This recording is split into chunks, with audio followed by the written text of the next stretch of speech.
Sorry. तो मैं चार लाइनें दोबारा रिपीट कर देती हूँ। नमस्कार और बहुत बहुत स्वागत है आप सभी का हमारे पहले एपिसोड में संगम के तहत। संगम जहां मिलते हैं अनुभव, ज्ञान और अवसर। और आज का संगम मेरे लिए तो बहुत ही खास है, क्योंकि हमारे साथ तीन ऐसे लोग हैं जिनकी प्रोफेशनल जर्नीज बिल्कुल अलग हैं, लेकिन उन्हें एक ही चीज जोड़ती है। इन्होंने अपने अपने तरीके से एटमी में अपना बिजनेस और नेटवर्क खड़ा किया है, बिल्ड किया है। हमारे साथ है सबसे पहले नीरज जी, जो न्यूट्रिशनिस्ट है और डाइटिशियन है, और हेल्थ और न्यूट्रिशन की अपनी एक्सपर्टीज से को लेकर इस बिजनेस के साथ जोड़कर कंज्यूमर्स और नेटवर्क दोनों ही बिल्ड कर रहे हैं।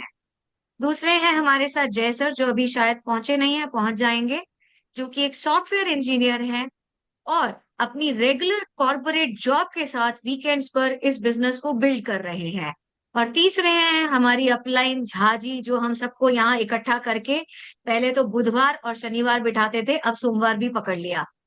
तो इन्होंने, जिनको डायरेक्ट सेलिंग में बहुत लंबा एक्सपीरियंस है और जिन्होंने लाइफ इंश्योरेंस तथा दूसरी डायरेक्ट सेलिंग कंपनीज में काम भी किया है, और इनको टीएस मदान सर के रूप में एक बहुत अच्छी मेंटोरशिप भी रही है, जो ये अक्सर कोट करते रहते हैं। तो आज हम कोई टेक्स्ट बुक नहीं खोल रहे हैं, आज हम कोई पीपीटी नहीं ला रहे हैं, आज हम कोई ट्रेनिंग नहीं कर रहे हैं।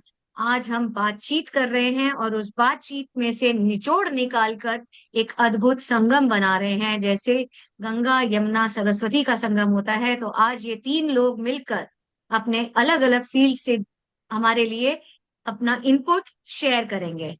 तो आज हम जानने वाले हैं कि कमी सच में बिजनेस करने से रोकती है, टाइम की कमी, या हम अपने एग्जिस्टिंग एक्सपर्टीज को, अपने नेटवर्क को ग्रो करने में क्या कर सकते हैं, या क्या डायरेक्ट सेलिंग वास्तव में फर्क डालता है या नहीं डालता है। और सबसे मजेदार बात है इनकी बैकग्राउंड, जो कि बनाती है संगम। तो सबसे पहले तो जय सर है नहीं, तो आप दोनों के लिए प्रश्न है, बहुत संक्षिप्त में आप दोनों को जवाब देना है, टू द पॉइंट रहेंगे। आप दोनों की बैकग्राउंड्स बिल्कुल अलग है, नीरज जी की भी, झा जी की भी। लेकिन अगर मैं आपसे पूछूं कि आपके लिए नेटवर्क बिल्डिंग का असली मतलब क्या है, तो आप इसे एक लाइन में, दो लाइन में, तीन लाइन में कैसे डिफाइन करेंगे? तीन लाइन के आगे हम नहीं जाएंगे। तो नीरज जी या झा जी, आप में से कोई भी पहले जा सकता है, ये सवाल दोनों के लिए है, क्योंकि हर किसी का नेटवर्क को देखने का, बिल्ड करने का नजरिया अपना अपना होता है। नेटवर्क मार्केटिंग हर किसी के लिए एक जैसी नहीं हो सकती। नीरज सर बताएं, उसके बाद मैं बताऊंगा। आप म्यूट हो नीरज सर। म्यूट हो, म्यूट हो। नीरज सर म्यूट हो आप। मैम एक बार सर नीरज सर मेरी को जो बता दें। मेरी हाँ। जो नेटवर्क मार्केटिंग में एंट्री थी वो मतलब बड़ी हाफ हार्टेडली थी, आधे मन से। मतलब मेरा मन नहीं था नेटवर्क मार्केटिंग करने का, और मुझे मेरे लिए एक व्यू क्लियर था कि नेटवर्क मार्केटिंग एक बेकार बिजनेस होता है। और मुझे लगता था ये बिजनेस जो है वो लोग करते हैं जिनके पास मतलब मेरे को लगता था मैं कन्वेंशनल बिजनेस करता हूँ और मुझे कन्वेंशनल बिजनेस ज्यादा मतलब ज्यादा बेहतर दिखता था इन टर्म्स ऑफ के ये मेरी वजह से ग्रो कर रहा है, मैं इसको ग्रो कर रहा हूँ। जैसे बच्चे को मैं ग्रो हम बच्चे को ग्रो करते हैं, वैसे बिजनेस को ग्रो कर रहा हूँ, और ये मेरी एक्सपर्टीज की वजह से ग्रो कर रहा है। और इसमें फंड लगेगा, इसमें स्टोर बनेगा, इसके अंदर मार्केटिंग होगी, इसमें रिसेप्शन होगी, एक बड़ा सा ऑफिस होगा। तो एक ये व्यू पॉइंट था कन्वेंशनल बिजनेस का, और मुझे लगता था नेटवर्क मार्केटिंग वो लोग करते हैं जिनके पास मेरे को ये छोटा बिजनेस लगता था एक्चुअली, कि इसके अंदर शायद मतलब मैंने जब मैं प्रोयंग में आया, झाजी को मैं प्रोयंग में मिला था, तो वहां मेरे चक्षु पहली बार खुले एक्चुअली। वहां मैंने बिजनेस को अंदर से देखा, लोगों को चेक बनते हुए देखे लोगों के। तो मैंने रियलाइज किया कि ये बिल्कुल वैसा नहीं है, इसमें इनकम वैसी नहीं है जैसे मैं सोचता था। मतलब इसमें तो बिजनेस बहुत ही बड़ा हो सकता है। और लोगों ने बड़े किए हुए थे, लोगों के बड़े बड़े चेक थे। तो मेरे लिए वो वहां पे चक्षु खुले इस बात को लेकर कि नेटवर्क मार्केटिंग में तो बहुत पैसे कमाए जा सकते हैं। ये मेरा, और उस पे सोने पे सुहागा था हालांकि जब झा सर की एंट्री हुई मेरे साथ तो मुझे झा सर को काफी कन्विंस करना पड़ा। हालांकि मेरे चक्षु खुल चुके थे, लेकिन फिर भी मैं हेजिटेंट था। मुझे लगता था ये मेरी रेपुटेशन के नीचे का काम है, ऐसा लगता था मुझे। तो इसलिए मैं करता नहीं था। और मुझे लगता था कि मुझे ना सारे लोग मुझे ही लाने होंगे। ये मेरा ये एक मेरे को ये भी एक मेरा जो है ना, मुझे रोकती थी कि मेरे से तो एक दो तीन चार लोग भी नहीं आएंगे, तो मैं हजारों में लोग कहाँ से लेके आऊंगा। तो मेरे को कहीं भी ये भी मतलब इसका भी आइडिया नहीं था कि एज अ टीम मैं अकेला नहीं ग्रो करता, टीम पूरी ग्रो करती है, टीम भी ग्रो होती है, टीम भी लोग लाती है। सारे लोग मुझे नहीं लाने होंगे। तो मुझे मेरा ये ओपिनियन था कि मैं ही धीरे धीरे मैं लोग लाऊंगा, लोग ला ला के जोड़ूंगा। ऐसा नहीं होता है। मैंने ये देखा कि इसमें तो मैं लोग लाता हूँ, फिर वो लोग लाते हैं, फिर वो लोग लाते हैं। तो मेरा थोड़ा व्यू पॉइंट जो है ओवर झा सर से बात करते करते शिफ्ट हुआ, और इस प्रकार से मेरी एंट्री हुई। और मुझे ये दिखा कि जो मैं बड़े बड़े साल कन्वेंशनल बिजनेस किया है, तो मुझे ये दिखा कि ये बिजनेस उससे ज्यादा इजियर था। इसके अंदर बहुत स्टॉक मैनेजमेंट नहीं करनी पड़ती, स्टोर नहीं रखना पड़ता, स्टोर मैनेजर मैंने सब करके देखा हुआ है। स्टोर मैनेजर भी रखे हैं, मार्केटिंग की टीम भी रखी है। तो मेरे को लगा ये काम तो एक्चुअली में रियलिटी में देखें तो ये बहुत बड़ा बिजनेस है, जो कि सिंगल हैंडेडली टीम बना के हो सकता है, रादर देन सारी जिम्मेवारी अपने ऊपर लेकर पेपर वर्क भी पूरा करना है, रिटर्न्स भी फाइल करनी है। वो सारी जिम्मेवारियों से मैं खत्म हो गया। तो मुझे ये काम उससे बहुत ज्यादा फिर इजी लगने लगा। धन्यवाद। धन्यवाद नीरज जी। झा सर, अब आपकी बारी। मेरे को अगर नेटवर्क मार्केटिंग को एक लाइन में बोलना हो ना, एक लाइन में, तो मैं एक लाइन में बोलूंगा, रिलेशनशिप का बिजनेस है। और बस कुछ भी नहीं, ना प्रोडक्ट बेचने का है, ना टीम बनाने का है। अब इसके तथ्य में मैं आपको लेके जाता हूं, क्यों ये रिलेशनशिप का बिजनेस है। अगर कोई मेरा टीम मेंबर्स मुझे 12 बजे रात में फोन करके अपनी प्रॉब्लम बता सकता है, इस जिम्मेदारी से कि मैं प्रॉब्लम जो बता रहा हूं ना, सामने वाला उस प्रॉब्लम में ना, देखो क्या होता है दुनिया में ना, हर एक के हाथ में ना मरहम नहीं होता है, नमक लेकिन मैक्सिमम के हाथ में होता है। तो एटमी में हो सकता है, नेटवर्क मार्केटिंग में अगर आप आए हैं तो आपके हाथ में हो सकता है, नेटवर्क मार्केटिंग में आने से पहले आपके हाथ में भी नमक हो। आप उस नमक को हटा के ना, आपके हाथ में आपके टीम मेंबर्स को हमेशा मरहम दिखना चाहिए। कि जरूरी नहीं वो आपका प्रॉब्लम सॉल्व करे, लेकिन आपका जो मेंटोर है या आपके जो टीम मेंबर्स हैं, उनको ना मैं फोन करके अपनी कोई भी प्रॉब्लम, मेरे को मेरे टीम का ऐसा ऐसा प्रॉब्लम पता है जो शायद वो अपने घर वाले को भी नहीं बताए हुए, मतलब अपने फैमिली मेंबर्स को भी नहीं बताए हुए, और वो मुझे तब बताएं जब वो ना मेरे से कंफर्टेबल फील किए। तो मेरे लिए नेटवर्क मार्केटिंग एक लाइन में जो आपने पूछा, वो रिलेशनशिप का बिजनेस है। एक रिलेशन। बार रिलेशन बनेगा, उसके बाद सब कुछ हो जाएगा। जय सर भी आ गए हैं, तो बहुत अब जय खूब। सर से भी पूछ सकते हैं। हाँ जी, जय सर। आप एक बार कैमरा पे आ जाइए तो मैं आपको भी स्पॉटलाइट दे देती हूँ। 10 मिनट में जय पहुंचूंगा। सर। हाँ अच्छा, 10 मिनट अच्छा, में ठीक ठीक है, है। अभी ठीक ऑन है, द ठीक वे है, है, ठीक ठीक है, है। कोई बात ठीक, कोई बात नहीं, कोई बात। इसका तो आंसर अब देने हम, हाँ हाँ जी, हाँ इसका जी, जय आंसर सर, देना चाह रहे हैं, हाँ। इसका आंसर दे देता बताइए। हूँ कि मेरे लिए डायरेक्ट सेलिंग पहले, मतलब फिर से पूछिए एक बार, क्वेश्चन क्या था, किस किस आवाज नहीं आ रही। नेट नेटवर्क मार्केटिंग अच्छा, आपके लिए क्या है? कम से कम शब्दों में, नेटवर्क मार्केटिंग आपके लिए क्या है? कम से कम शब्दों में।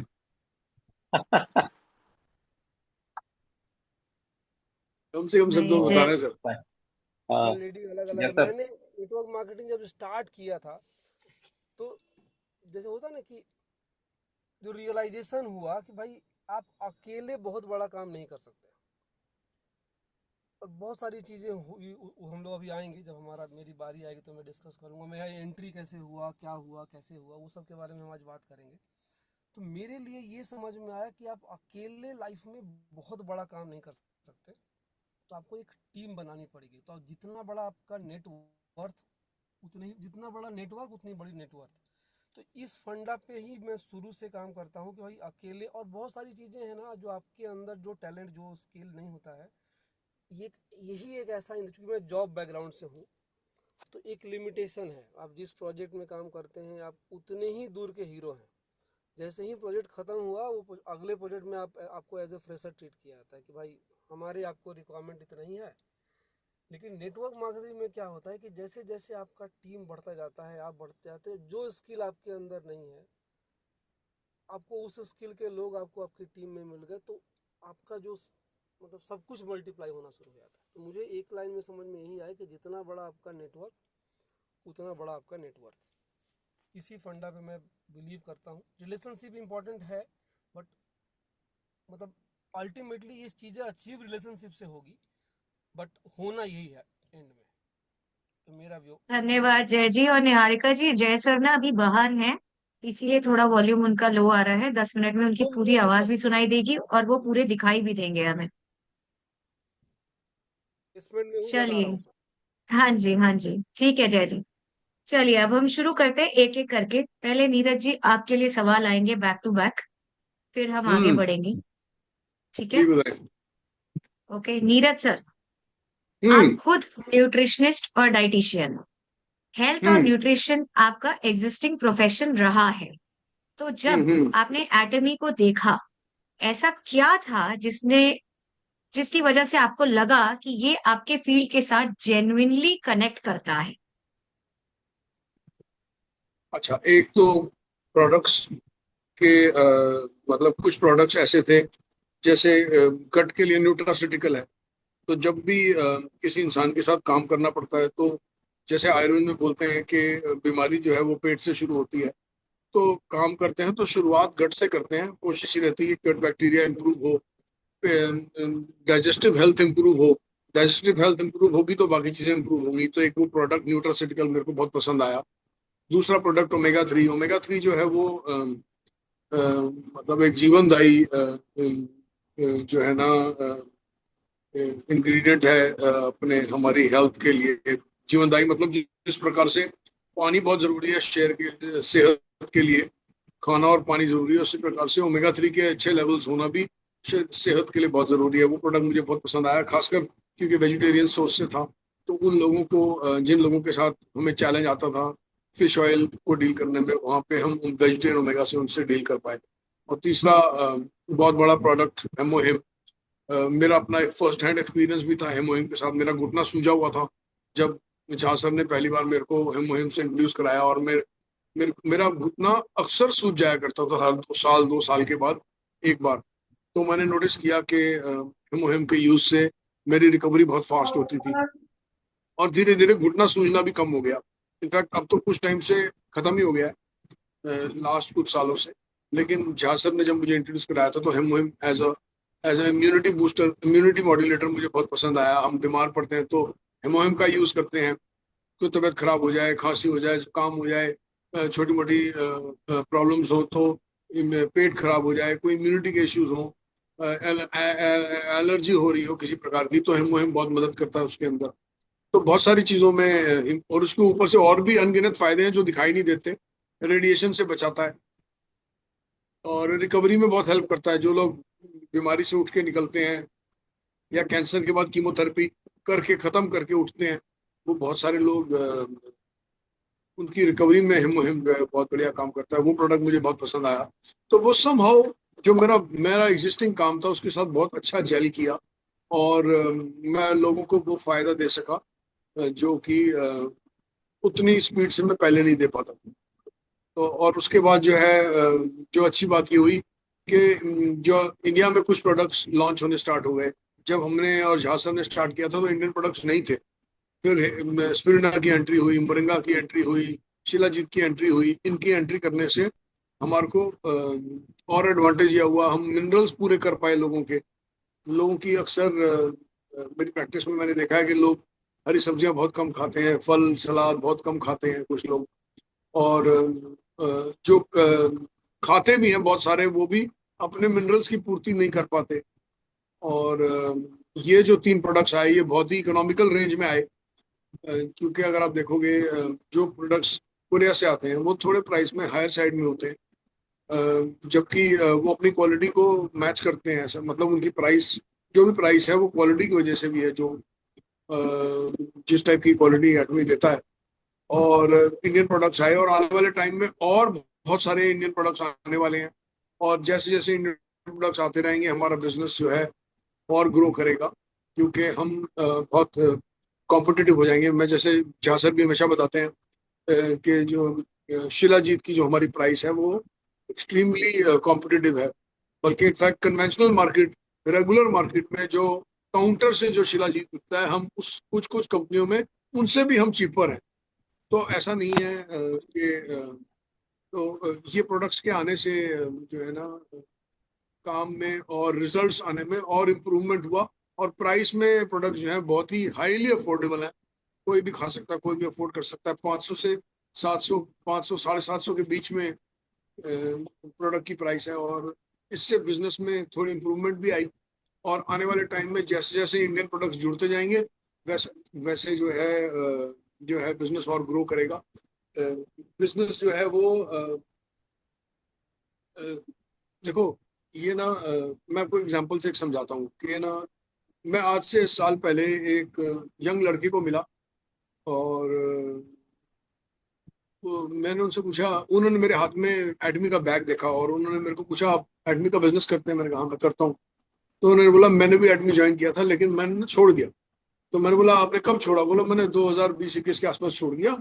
और अपने उसने 5-6 प्रॉब्लम्स बताई कि मुझे ये प्रॉब्लम आई, मुझे ये प्रॉब्लम आई, मुझे ये प्रॉब्लम आई। उनमें से एक प्रॉब्लम उनको थी कि भाई कस्टमर केयर का नंबर नहीं है, कोई बहुत अच्छा, बहुत ज्यादा कस्टमर केयर नहीं है। कंपनी ने ओवर आने वाले टाइम में वो रिजॉल्व कर दिया। अब कस्टमर केयर एडमी का बहुत अच्छा है, रिस्पॉन्स बहुत अच्छा आता है। फिर उन्होंने बोला प्रोडक्ट्स जो है वो मुझे बेचने में प्रॉब्लम आ रही थी, प्रोडक्ट की प्राइस हायर थी। ऑफ लेट अगर आप देखोगे, सारे प्रोडक्ट की प्राइसेस जो है जीएसटी कम होने के बाद प्रोडक्ट की प्राइसेस भी नीचे आई। जो बहुत सारे प्रोडक्ट जो 18% पे थे वो 5% पे आ गए। उससे उससे भी बहुत फायदा हुआ प्रोडक्ट की प्राइस नीचे आने से। फिर उन्होंने बोला कि प्रोडक्ट्स जो हैं मेरे को ना कुछ लोगों को डिलीवरी टाइम से नहीं मिली, तो कंपनी ने वो प्रॉब्लम भी रिजॉल्व करी। तो ऐसे जो जो चैलेंजेस आ रहे हैं, जो आपको चैलेंज, बहुत सारे लोग आज भी बोलते हैं हम ये चैलेंजेस आ रहे हैं, आपको जो भी चैलेंजेस आ रहे हैं वो कंपनी आने वाले टाइम में रिजॉल्व, कंपनी को भी, हमें भी पता है, हम भी डील कर रहे हैं, कंपनी भी डील कर रही है। तो जो भी चैलेंजेस आते हैं, अगर सिर्फ आज उन चैलेंजेस को देखकर अपना डिसीजन लेंगे कि बिजनेस हमने करना है नहीं करना, ग्रो करना है नहीं करना है, तो हम शायद उस रेस में फिर पीछे रह जाएंगे। आने वाले टाइम में अज़म मॉल आ जाएगा, आज अज़म मॉल नहीं है, कल अज़म मॉल आने वाला है, कभी तो आएगा। और दूसरा, इंडियन प्रोडक्ट्स और ज्यादा बढ़ जाएंगे। तो इंडियन प्रोडक्ट्स के बढ़ने से क्या हो जाएगा कि रेंज और बढ़ जाएगी। तो ऐसा नहीं है कि बिजनेस इवॉल्व नहीं हो रहा, धीरे धीरे बिजनेस चेंज हुआ। जहां कभी किसी जमाने में 100 करोड़ की टर्नओवर थी, आज की डेट में 350 करोड़ की टर्नओवर है। आने वाले टाइम में 500 करोड़ की होगी, 1000 करोड़ की होगी। तो धीरे धीरे कंपनी भी ग्रो करेगी, सिस्टम्स भी इवॉल्व करेंगे। सेम परिस्थिति नहीं रहने वाली। जो आज है जो आज है वो 2 साल पहले नहीं थी, जो आज है वो 2 साल के बाद नहीं रहने वाली। तो बिजनेस भी ग्रो करेगा, प्रोडक्ट्स भी नए आएंगे, और उससे जो है बस इसमें पैसे वो कमाएगा जो टिका रहेगा। जी जा सर। हाँ जी, धन्यवाद धीरज जी। अगला सवाल आप ही के लिए।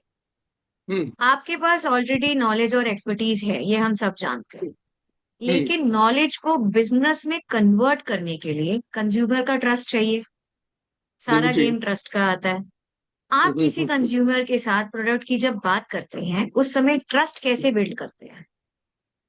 अच्छा, सो नंबर वन, सबसे पहले ना तो इवन बिफोर, अगर आप यहाँ बैठे हैं तो इसका मतलब आप ये ऑलरेडी काम कर रहे हैं। दूसरी चीज कि आपको ना अपने ऊपर काम करना है, अपने शरीर के ऊपर काम करना है, अपने रिजल्ट्स लेने हैं, अपने फायदे। अगर आप ओवरवेट हैं तो वजन कम करना है। अगर आपको कोई चैलेंजेस आ रहे हैं, डाइजेस्टिव इश्यूज आ रहे हैं, उनको रिजॉल्व करना है। तो लॉजिक ये है, सबसे पहले अपने ऊपर काम करना है। जब आप अपने ऊपर काम करोगे तो आप ही वॉकिंग टॉकिंग डेमोन्स्ट्रेशन होगे अपने काम की। आप खुद ही अपनी एड एजेंसी हो जाओगे। अगर आपने अपने ऊपर ही कुछ काम नहीं किया हो, आप सुबह उठ रहे हो और आपको यहाँ भी दर्दें हो रही हैं और यहाँ भी दर्दें हो रही हैं, बिस्तर से आपका निकलने का मन नहीं कर रहा है, और आप किसी को जाके बोल रहे हो ये स्पिरुलिना ले लो, ये शिलाजीत ले लो, तो वो सेल नहीं होगी। उस सेल में सच्चाई भी नहीं होगी कोई, कि आप जाके फायदे बता रहे हो कि जी वनस्पत के आपने रिजल्ट लिया हुआ है, और आप किसी को ये बोल पाओ कि मैंने रिजल्ट लिया हुआ है, मेरी ये प्रॉब्लम दूर हुई। तो rather than creating a market, rather than creating a sales market, create a demand market. Demand market, sales, देखो दोनों में बहुत फर्क है, सेल्स मार्केट में और डिमांड मार्केट। सेल्स मार्केट होगी तो आप प्रोडक्ट लेके जाओगे और किसी को बोलोगे ये मेरे पास प्रोडक्ट है, इसके बहुत फायदे हैं, ये आप खरीद लो। ये तो हो गई सेल की मार्केट। डिमांड की मार्केट कैसे हुई कि मैंने एक प्रोडक्ट खाया, मुझे बहुत फायदा हुआ, मुझे ये फायदा हुआ, ये फायदा हुआ, ये फायदा हुआ, मेरी नींद अच्छी हुई, मेरी दर्द अच्छी हुई, मेरे बाल अच्छे हुए, मेरे को मेरे थॉट्स अच्छे हुए, मेरा डिप्रेशन चला गया, मेरी दर्दें खत्म हो गई। तो जो भी XYZ फायदे आपको हुए जो भी प्रोडक्ट खाने से, वो हमने शेयर करने हैं। जब आप वो प्रोडक्ट को की मार्केट प्रोडक्ट के बारे में और उसके बेनिफिट्स को शेयर करोगे तो डिमांड आएगी। आप ही समझो, the moment you are sharing your experience of a product, जब आप अपना एक्सपीरियंस एक प्रोडक्ट के बारे में शेयर कर रहे हो, जिससे आप शेयर कर रहे हो ना, उसकी बुद्धि चल रही है, वो मन में सोच रहा है अच्छा मेरे को भी ये प्रॉब्लम है, मेरे को भी ये प्रॉब्लम है, मेरे को भी दर्द है। तो वो आप जब वो उसकी बुद्धि चल रही है तो आप एक्चुअली उसकी बुद्धि में डिमांड क्रिएट कर रहे हो। वो कॉन्वर्सेशन के एंड में चांसेस है वो इंसान खुद ही बोले ये प्रोडक्ट मुझे कहाँ से मिलेगा। तो ये प्रोडक्ट बेचने से नहीं बिकेगा। अगर आप हेल्थ के फील्ड में नहीं है, अगर आपकी वो रेपुटेशन अभी नहीं बनी हुई कि आपकी वो क्रेडिबिलिटी नहीं बनी हुई कि आपने बोला ये प्रोडक्ट ले लो और कोई बोलेगा अच्छा ये तो इन्होंने मुझे बोला है, इनको तो बहुत नॉलेज है, इनको तो बहुत पता है, वैसी क्रेडिबिलिटी आपकी नहीं है, तो आपका प्रोडक्ट शेयरिंग से बिकेगा। Use and share, use and share. In fact ये मैं कोई नई चीज नहीं सिखा रहा, ये कंपनी के प्रोग्राम्स होते हैं जो, और अकेले एडमी के प्रोग्राम नहीं है, हर network company, network marketing company में जो लोग इन्वॉल्व हैं उनको इसी बात पे ट्रेन किया जाता है, use and share, use and share. In fact मेरे एक दोस्त थे, उन्होंने मेरे को एक दिन बोला कि आप मुझे क्यों बार बार बोलते हो यूज एंड शेयर। मैं डॉक्टर कोई पहले अपनी दवाई खा के थोड़ी ना देखता है। डॉक्टर कोई ऐसा थोड़ा ना दवाई आएगी पहले अपने ऊपर ट्रायल करेगा और फिर उसके बाद लिख के देगा। वो कोई यूज एंड शेयर तो कर नहीं रहा। लेकिन वो वो आप ये इसको बात को समझो कि जो आदमी डॉक्टर से दवाई लेने गया है वो डिमांड की मार्केट में गया है, वो ऑलरेडी इस उम्मीद से गया है कि मैं यहाँ कुछ लेने जा रहा हूँ। तो जब कोई लेने जा रहा है और अथॉरिटी के पास जा रहा है, उसको पता है जिसके पास मैं जा रहा हूँ वो मेरे से ज्यादा जानता है, मेरे से ज्यादा नॉलेज रखता है, वो हाथ जोड़ के उसके सामने जाता है, डॉक्टर साहब कोई दवाई हो तो मुझे बताएं, मुझे ठीक करें। तो डॉक्टर को यूज एंड शेयर की स्ट्रेटजी डॉक्टर पे नहीं नहीं लागू होती है क्योंकि वो अथॉरिटी है। यूज एंड शेयर की जो स्ट्रेटजी है वो आप पे लागू होती है क्योंकि आप अपने फील्ड में उस समय शायद अथॉरिटी ना हो। तो अगर आप अथॉरिटी नहीं है तो आपको यूज एंड शेयर से बढ़िया और कोई स्ट्रेटजी नहीं है। यूज करो, बेनिफिट्स शेयर करो, डिमांड अपने आप आएगी। तो उसके लिए एक्सपर्ट होना जरूरी नहीं। जी। तो नीरज जी ने बहुत ही सरल शब्दों में हमें बताया, use, share and create demand. ये हमको फॉर्मूला अपनाना है, तभी हम इस बिजनेस में अपने आप को ग्रो करने के लिए आगे बढ़ सकते हैं। आपने कंज्यूमर्स भी बनाए हैं नीरज जी, और नेटवर्क भी बिल्ड किया है। आपके हिसाब हम्म। से एक कंज्यूमर को नेटवर्क पार्टनर बनने की जर्नी में सबसे इंपॉर्टेंट चीज क्या होती है? नेटवर्क पार्टनर अगर बनाना है कंज्यूमर को, तो सबसे इंपॉर्टेंट चीज एक तो आपने हमें बता दी, use, hmm. Share and create demand, पर इसके आगे भी बहुत कुछ लगता है। देखो,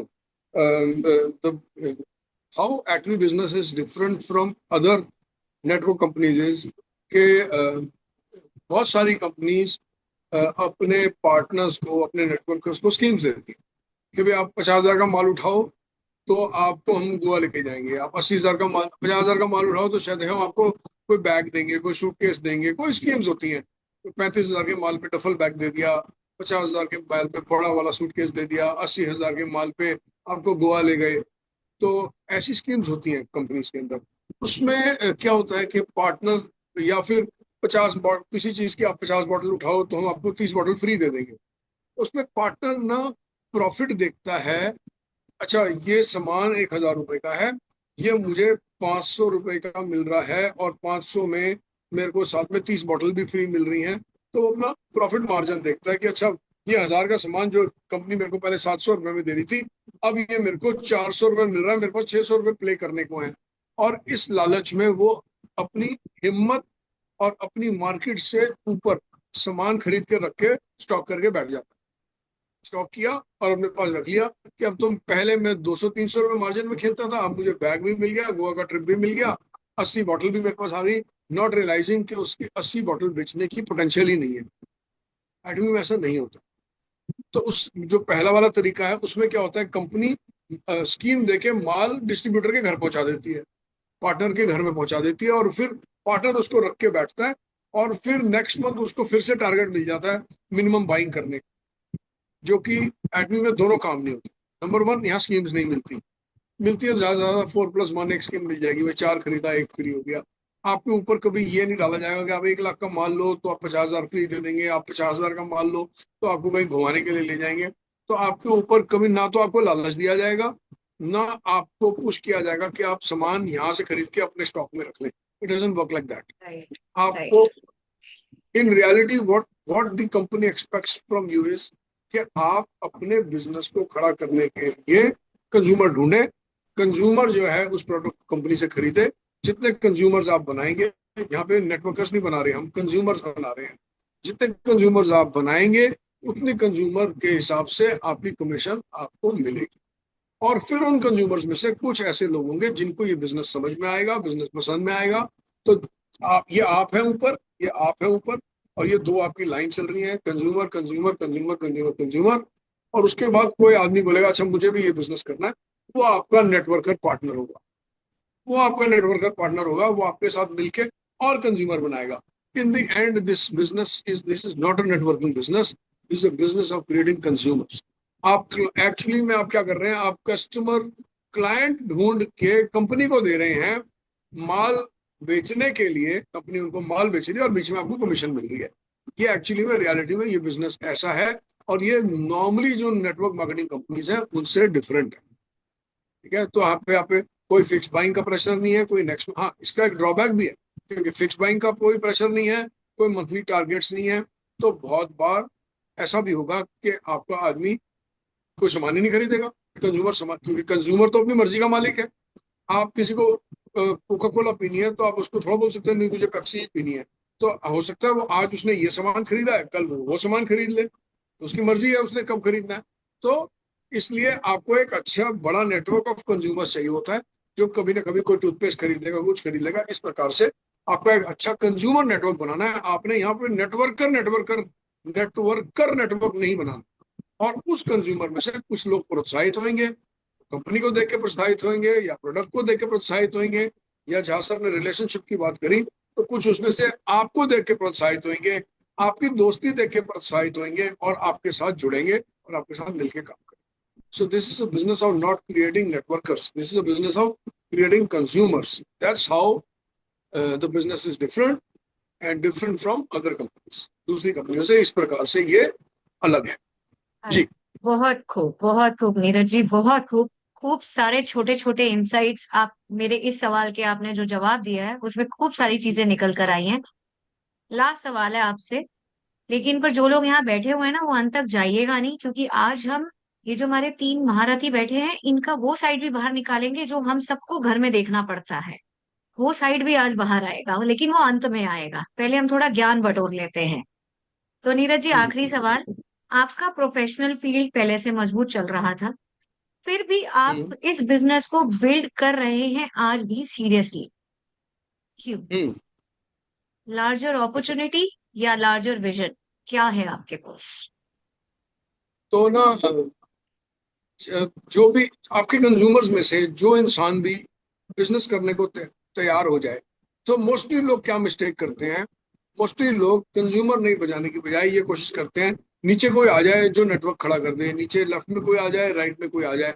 और ये उम्मीद करना है कुछ लोगों के लिए, कुछ लोगों को किस्मत चमक भी जाती है। बाय द वे, ऐसे लोगों मैं जानता हूँ जिनकी किस्मत ये उन्होंने कुछ भी नहीं किया और उनकी किस्मत चमक गई। दोनों साइड में लोग आ गए काम करने वाले, लेकिन ऐसे लोग बहुत कम है। बहुत मतलब आप उतने जितने आप उंगलियों पे गिन लो पूरे आदमी के अंदर, अगर उतने लोग मैं ढूंढने लगूं जिनकी किस्मत अपने आप चमकी है, तो वो आप सिर्फ इन उंगलियों पे गिन सकते हो, बस उतने ही लोग हैं लाखों में। तो तो वो उम्मीद करना मतलब वैसे है कि नदी सागर किनारे बैठ लो कि पानी मेरे तक पहुंच जाए, समुंदर का वैसे उम्मीद करना है कि एक कोने में बैठा हूं और पानी आए मेरी तरफ मेरे पास और मुझे टच करके जाए, ऐसा होने वाला नहीं है बहुत सारे लोगों के लिए। तो इसलिए जो है जो हम, आपको क्वेश्चन दोबारा रिपीट करो।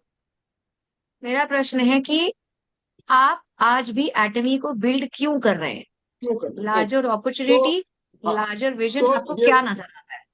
हम्म, तो इसलिए जब हम ये हमारा कोई कंज्यूमर इस बिजनेस को करने को तैयार होता है, तो उसको हम कुछ उसको कुछ ना कुछ अपने लिए ड्रीम दिखता है, कोई फ्यूचर दिखता है, कोई विजन दिखता है। जैसे झांसर को सिर्फ इंपीरियल दिखता है, अर्जुन की मछली की आंख की तरह झांसर को इंपीरियल दिखाई देता है। तो उनका एक फ्यूचर है, एक ड्रीम है। और अक्सर लोग ड्रीम को चेज करते हैं। तो मेरी एग्जिस्टिंग प्रैक्टिस बहुत अच्छी है, लेकिन फिर भी मेरे को लगता है कि मैं जो हूँ पैसिव इनकम को एंजॉय करना चाहता हूँ। कि एक ऐसा टाइम, जबकि मैं प्रैक्टिस कभी भी नहीं छोड़ूंगा, लेकिन बहुत सारे ऐसे लोग हैं जो कि अपना एग्जिस्टिंग बिजनेस, नौकरी वो छोड़ना चाहेंगे फ्यूचर में जब ये बिजनेस ग्रो हो जाए। तो मैं तो कभी नहीं छोड़ूंगा। फॉर एग्जाम्पल, ऐसे लोग हैं जो नौकरी कर रहे हैं, और जब उनकी इनकम अपनी नौकरी से ज्यादा एटमी से आने शुरू हो जाए, तो वो प्लान करके बैठे हुए हैं कि जब हमारी इनकम, स्टडी इनकम एटमी में हमारी नौकरी से ज्यादा हो जाएगी तो हम नौकरी छोड़ देंगे। क्योंकि वो इस फ्रीडम को एंजॉय करना चाहते हैं, और वो इस काम को अपनी जॉब के साथ साथ धीरे धीरे धीरे धीरे बिल्ड कर रहे हैं। वो कंज्यूमर बेस भी बना रहे हैं, वो बीच में लोगों के साथ लोग बात करके कोई कोई गैप्स के बाद नेटवर्किंग भी कर रहे हैं। और मैं ये क्यों कर रहा हूँ? एक प्रोडक्ट्स के लिए, और दूसरा मेरा भी एक फ्यूचर में ड्रीम है कि एक दिन ऐसा आएगा कि ये बिजनेस ऑटो मोड पे चला जाए, ऑटो मोड पे ग्रो करे। और उससे भी बड़ी बात कि जब मैं ये दुनिया छोड़ूं, तो मैं एक बिजनेस एम्पायर खड़ा करके जाऊं, वो बिजनेस एम्पायर जो उससे मेरे बच्चे भी इनकम लें। ये मेरा सबसे बड़ा जो है ना, मेरी इच्छा है कि ये बिजनेस से मेरे बच्चे भी फ्यूचर में इनकम लें। और मैं जानता हूँ over a period of time Atomy का बिजनेस बहुत बड़ा हो जाएगा, और बच्चे इसका बहुत 3 जनरेशन तक इसका फायदा ले पाए, मेरे बच्चे, उनके बच्चे, इस प्रकार से। बहुत खूब। जी। एंड जोरदार तालियां, हार्ट्स, जो भेजना है भेज दीजिए नीरज जी के लिए। क्योंकि इतनी ऑनेस्टी से इस सवाल का जवाब वही दे सकता है जिसने वो यात्रा तय की है, और जो ईमानदारी की नीयत से लीडरशिप को समझता है। नहीं तो कोई भी, आप जनरली देखते हैं, नहीं बताते कि हम क्यों कर रहे हैं, हमारे पास क्या विजन है, नहीं बताते लोग, आसानी से नहीं बताते। और ये मैं अपने पिछले 25 साल के तजुर्बे से कह रही हूँ, नौकरी के तजुर्बे से। और अगर मैं पैदाइश के तजुर्बे से बोलूं तो 45 साल के तजुर्बे से बता रही हूँ कि लोग जनरली ऑनेस्ट नहीं होते हैं। सो बहुत खूब एंड धन्यवाद नीरज जी, लेकिन आप भी आज मीटिंग छोड़ के नहीं जाएंगे क्योंकि रैपिड फायर राउंड हम हम्म। आपके साथ खेलेंगे। आज अच्छा, आप यहीं एक चीज रहेंगे। एक चीज एक चीज इंटरेस्टिंग है जो मुझे ड्राइव करती है, वो ये कि देखिए, मेरे पिताजी ने 1950 में अपनी नौकरी शुरू करी, 1950 में। जब मेरे पिताजी रिटायर हुए, जब मैं बड़ा हुआ, एडल्ट हुआ, तो मेरे पिताजी अपनी नौकरी में ही थे और फिर इन टाइम रिटायर हो गए। तो मैंने एक चीज अब ऑफ लेट एक्सपीरियंस करी कुछ सालों के अंदर, कि जब मेरे पिताजी रिटायर हो रहे थे और मैं अपने काम को बिल्ड करने की कोशिश कर रहा था, तो जो काम मैं बिल्ड कर रहा था वो मैंने बिल्कुल जीरो से शुरू किया। बिल्कुल जीरो से। जीरो मतलब एकदम जीरो। मेरे पिताजी को कोई बेसिक एक्सपीरियंस नहीं था। मेरे पिताजी गवर्नमेंट की नौकरी करते थे, मेरी माता जी स्कूल में टीचर थी, और मैंने अपना अपना जीवन बिल्कुल जीरो से शुरू किया था। मतलब कुछ पैसे इकट्ठे किए और कुछ बिजनेस स्टार्ट किया, फिर उस बिजनेस को धीरे धीरे ग्रो किया। अब अगर मैं वो बिजनेस आज भी करता रहता, तो उसके मैं आज मैं क्या नोटिस कर रहा हूँ कि अगर वो बिजनेस आज भी करता रहता, तो मेरे बेटे को उस बिजनेस में कोई इंटरेस्ट नहीं है। मैं जो अभी काम कर रहा हूँ हेल्थ का, उसमें भी उसको कोई इंटरेस्ट नहीं है। तो जैसे मेरे पिताजी के बाद मैंने अपना जीवन जीरो से स्टार्ट किया, और अब मैं अपनी जिंदगी के पीक पे हूँ, और मेरा बेटा भी अपनी जिंदगी जीरो से स्टार्ट कर, वो डिजिटल मार्केटिंग करता है, लेकिन काम उसका बिल्कुल जीरो से स्टार्ट। मेरी मेहनत का मैं कुछ भी उसको नहीं दे पा रहा हूँ। मेरी मेहनत का या मेरे बिजनेस का, मेरे मेरे काम का मैं उसको ट्रांसफर नहीं कर पा रहा। उसको भी अपना जीवन अब जीरो से शुरू करना है, और इस जीरो से उसने अपने बिजनेस को आगे लेके जाना। लेकिन जब एटमी का बिजनेस बिल्ड होते होते अगले कुछ साल में बड़ा हो जाएगा, तो ये बिजनेस जीरो से नहीं, उसको जीवन में कभी जीरो से वो शुरू नहीं हुआ होगा। वो मैं हमेशा ये सोचता हूँ, वो अपना बिजनेस अपने अपना अपना जॉब कर रहा है, अपना काम कर रहा है, लेकिन मैं एटमी बिल्ड कर रहा हूँ और एक दिन उसको हैंड ओवर कर दूंगा, और उसके लिए ये एटमी जहां मैं छोड़ूंगा वहीं से उसकी इनकम शुरू होगी, वाह, जीरो से नहीं शुरू। बहुत खूब, बहुत खूब, गुड बहुत गुड। बढ़िया, बहुत जी। बढ़िया। तो थैंक यू नीरज जी। अब हम आते हैं जय सर पर। जैसे मैंने बताया, पहले तो जय सर आपका बहुत बहुत स्वागत है। आप अभी अभी घर आए हैं और सीधा स्क्रीन पर बैठ चुके हैं, तो बहुत बहुत स्वागत है आपका। और जय सर के बारे में मैं ये बोलूंगी कि वीकेंड पे काम करते हैं।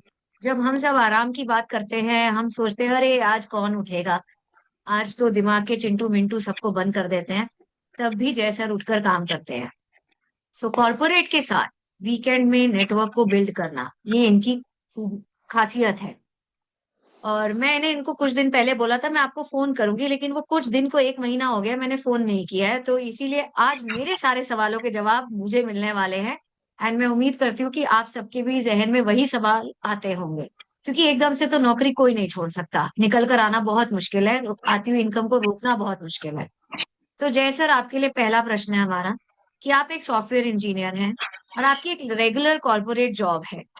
तो सबसे पहले हम यही जानना चाहेंगे कि आपके मन में इस बिजनेस को शुरू करने का विचार ही क्यों आया, क्योंकि आप एक अच्छी जगह पर हैं, अच्छा काम कर रहे हैं, एक रेगुलर इनकम घर में ला रहे हैं, फिर भी ये विचार ही क्यों आया कि मैं इस कंपनी के साथ, एटमी के साथ, एमएलएम मॉडल के साथ मैं जुड़ूं? क्या हुआ था ऐसा? Thank you ma'am, thank you so much for asking this question. सबसे पहले नमस्कार सबको दोस्तों। हुआ ये जय सर, आवाज चली गई आपकी।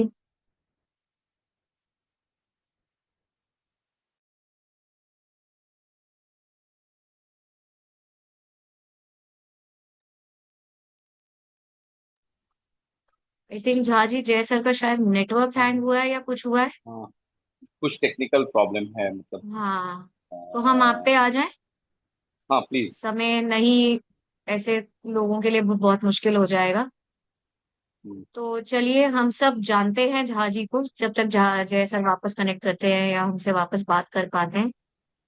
तो जय सर के बारे में तो मैं यही, झा सर के बारे में बोलूंगी कि ये वो व्यक्ति है जिसने डायरेक्ट सेलिंग को सिर्फ बाहर से नहीं देखा, बल्कि इस इंडस्ट्री को प्रैक्टिकली जिया है। आई थिंक आ गए। कुछ अभी अचानक नेटवर्क का कुछ इशू आया था। कोई हाँ बात नहीं, जय सर आप बोलना शुरू करिए, मैं आपको स्पॉटलाइट देती हूँ। हाँ जी, बताइए जय नेटवर्क सर। मार्केटिंग, मैंने जैसा कि मैंने कहा, नेटवर्क मार्केटिंग में कोई आता नहीं, हमेशा लाया जाता है किसी न किसी के थ्रू। मेरे लिए क्या था ये एक्सपीरियंस कि हमारी इंडस्ट्री बहुत वॉलेटाइल है, कभी उठा पटक बहुत सारी चीज़ें होती रहती है।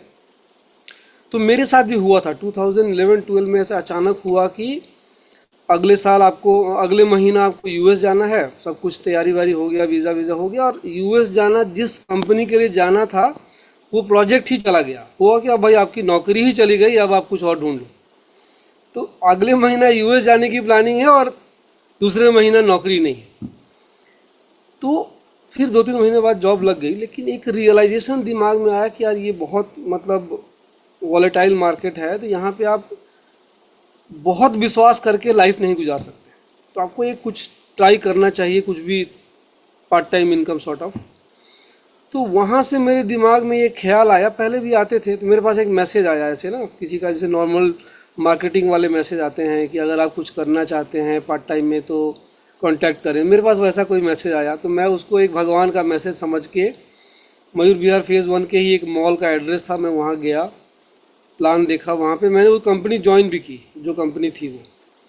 वहाँ पे ज्वाइन करने के बाद मैंने वहाँ पे सक्सेस भी लिया, विदेश विदेश भी घूमने गया, सब कुछ। चूँकि मेरा एक रीज़न है कि मैं काम कभी ना मतलब आधा मन से नहीं करता, करता हूँ तो मतलब पूरे मन से करता हूँ। मैं अगर फ्रेंडली मैच भी खेल रहा हूँ ना, तो वो मैच भी मैं जीतने के लिए खेलता हूँ, भले उस मैच से कुछ नहीं होना है। तो मेरा ये है कि अगर ज्वाइन किया है तो करना है। लेकिन वो कंपनी थोड़े दिन के बाद बंद हो गई। वो कंपनी टेक्नोलॉजी बेस्ड थी, बाद में वो सारी चीज़ें फ्री मिलने लगी। फिर मैंने छोटी मोटी कुछ कंपनियां भी की। उसके बाद लास्ट कंपनी में झा सर, नीरज सर, हम लोग साथ में मिले, वो थी प्रोयंग। वहाँ पे एक ट्विस्ट आया, वहाँ भी चीज़ें जब ठीक होनी शुरू हो गई तो कंपनी बंद हो गई। तो एक रियलाइजेशन दिमाग में जो एक कीड़ा चला गया कि भाई ये इंडस्ट्री तो बहुत अच्छी है, हमें बस एक ढंग की कंपनी चाहिए। ये बात मेरे दिमाग में मतलब कि भाई इंडस्ट्री बुरी नहीं है, कुछ अब किसी कंपनी में मैनेजमेंट गड़बड़ है, किसी कंपनी में प्लान बार बार चेंज हो रहा है, किसी कंपनी में कुछ, किसी कंपनी में कुछ। तो एक ऐसी ढंग की कंपनी, स्टेबल कंपनी मिल जाए तो वहाँ पे आप बहुत अच्छा काम कर सकते हैं। फिर हमें एटमी मिली। एटमी मिली तो पहले तो रियलाइज़ नहीं, मैंने विश्वास नहीं हो रहा था कि यार ये सब कुछ जो हमें लास्ट कंपनी में जितनी प्रॉब्लम थी वो सारी चीज़ें यहाँ पे दिख रही थी कि सब कुछ प्रॉब्लम है ही नहीं। तो पहले तो विश्वास ही नहीं हो रहा था कि यार ऐसा ऐसा भी होता है क्या। क्योंकि प्लान वही लोग जो प्रोयंग में थे वही लोग हमारे घर पे आए। और मेरी वाइफ का क्या है, मेरी वाइफ इस इंडस्ट्री को लेके मतलब नेगेटिव तो छोटा वर्ड है, मतलब उसका जो एक्सट्रीमेस्ट पार्ट है वो है नहीं, मतलब नहीं। जो प्रोयंग वाले लोग मेरे घर पे आए तो उनको बोले, बिल्कुल वाइफ ने धक्के मार के निकाल दिया, बिल्कुल आपको घर में नहीं घुसना है प्लीज़। लेकिन फिर भाभी जी चाय पीने आए हैं, चाय पीने आए हैं, चलो ठीक है। धीरे धीरे धीरे धीरे वो लोग टूथपेस्ट ब्रश रख के चले गए। फिर टूथपेस्ट ब्रश से ये बिजनेस स्टार्ट हुआ। धीरे धीरे धीरे धीरे धीरे धीरे पहले हम लोग यूज़र बने, फिर धीरे धीरे मैंने एक बहुत टाइम, मैंने 1 साल 1.5 साल तक हम लोग सिर्फ यूज़र रहे बस। उसके बाद धीरे धीरे धीरे धीरे मेरा एक दोस्त कोरिया में जॉब करता है सैमसंग में, तो सैमसंग कोरिया में, तो मैंने उसको बोला यार इस कंपनी का थोड़ा पता करो, ये कंपनी सही में अच्छी है कि खाली लोग इंडिया में ऐसे ही हवा उड़ा रहे हैं इसके बारे में। फिर वो गया वहाँ पे देख के आया। फिर धीरे धीरे धीरे धीरे मेरे अंदर भी चलो अब किया जाए। जो आपका मेन क्वेश्चन था कि मैं जॉब के साथ फिर ऐसे मेरी चीज़ें शुरू हुई। बहुत खूब जय सर, मैं ये समझ सकती हूँ कि एमएलएम में, नेटवर्किंग में कोई आता नहीं है, उसको लाया जाता है। और उसका एग्जाम्पल मैं खुद हूँ, मैं भी आप सबके साथ बहुत बारी इस चीज को साझा कर चुकी हूँ अब। तो बहुत बहुत धन्यवाद इस ऑनेस्टी के साथ इस सवाल का जवाब देने के लिए। अब अगला सवाल आपके लिए, जो बहुत ही ऑब्वियस चैलेंज है आपके पास, टाइम, समय। मंडे से राइट। फ्राइडे, सोमवार से शुक्रवार तक जॉब पर है। मेरी आवाज आ रही आ है? आई रही है। Think yes yes. आ आप रही है। नहीं, बीच में नहीं, नहीं बीच में। एक सेकंड, एक सेकंड, मेरा ना ब्लूटूथ ड्रॉप हो गया है। एक सेकंड।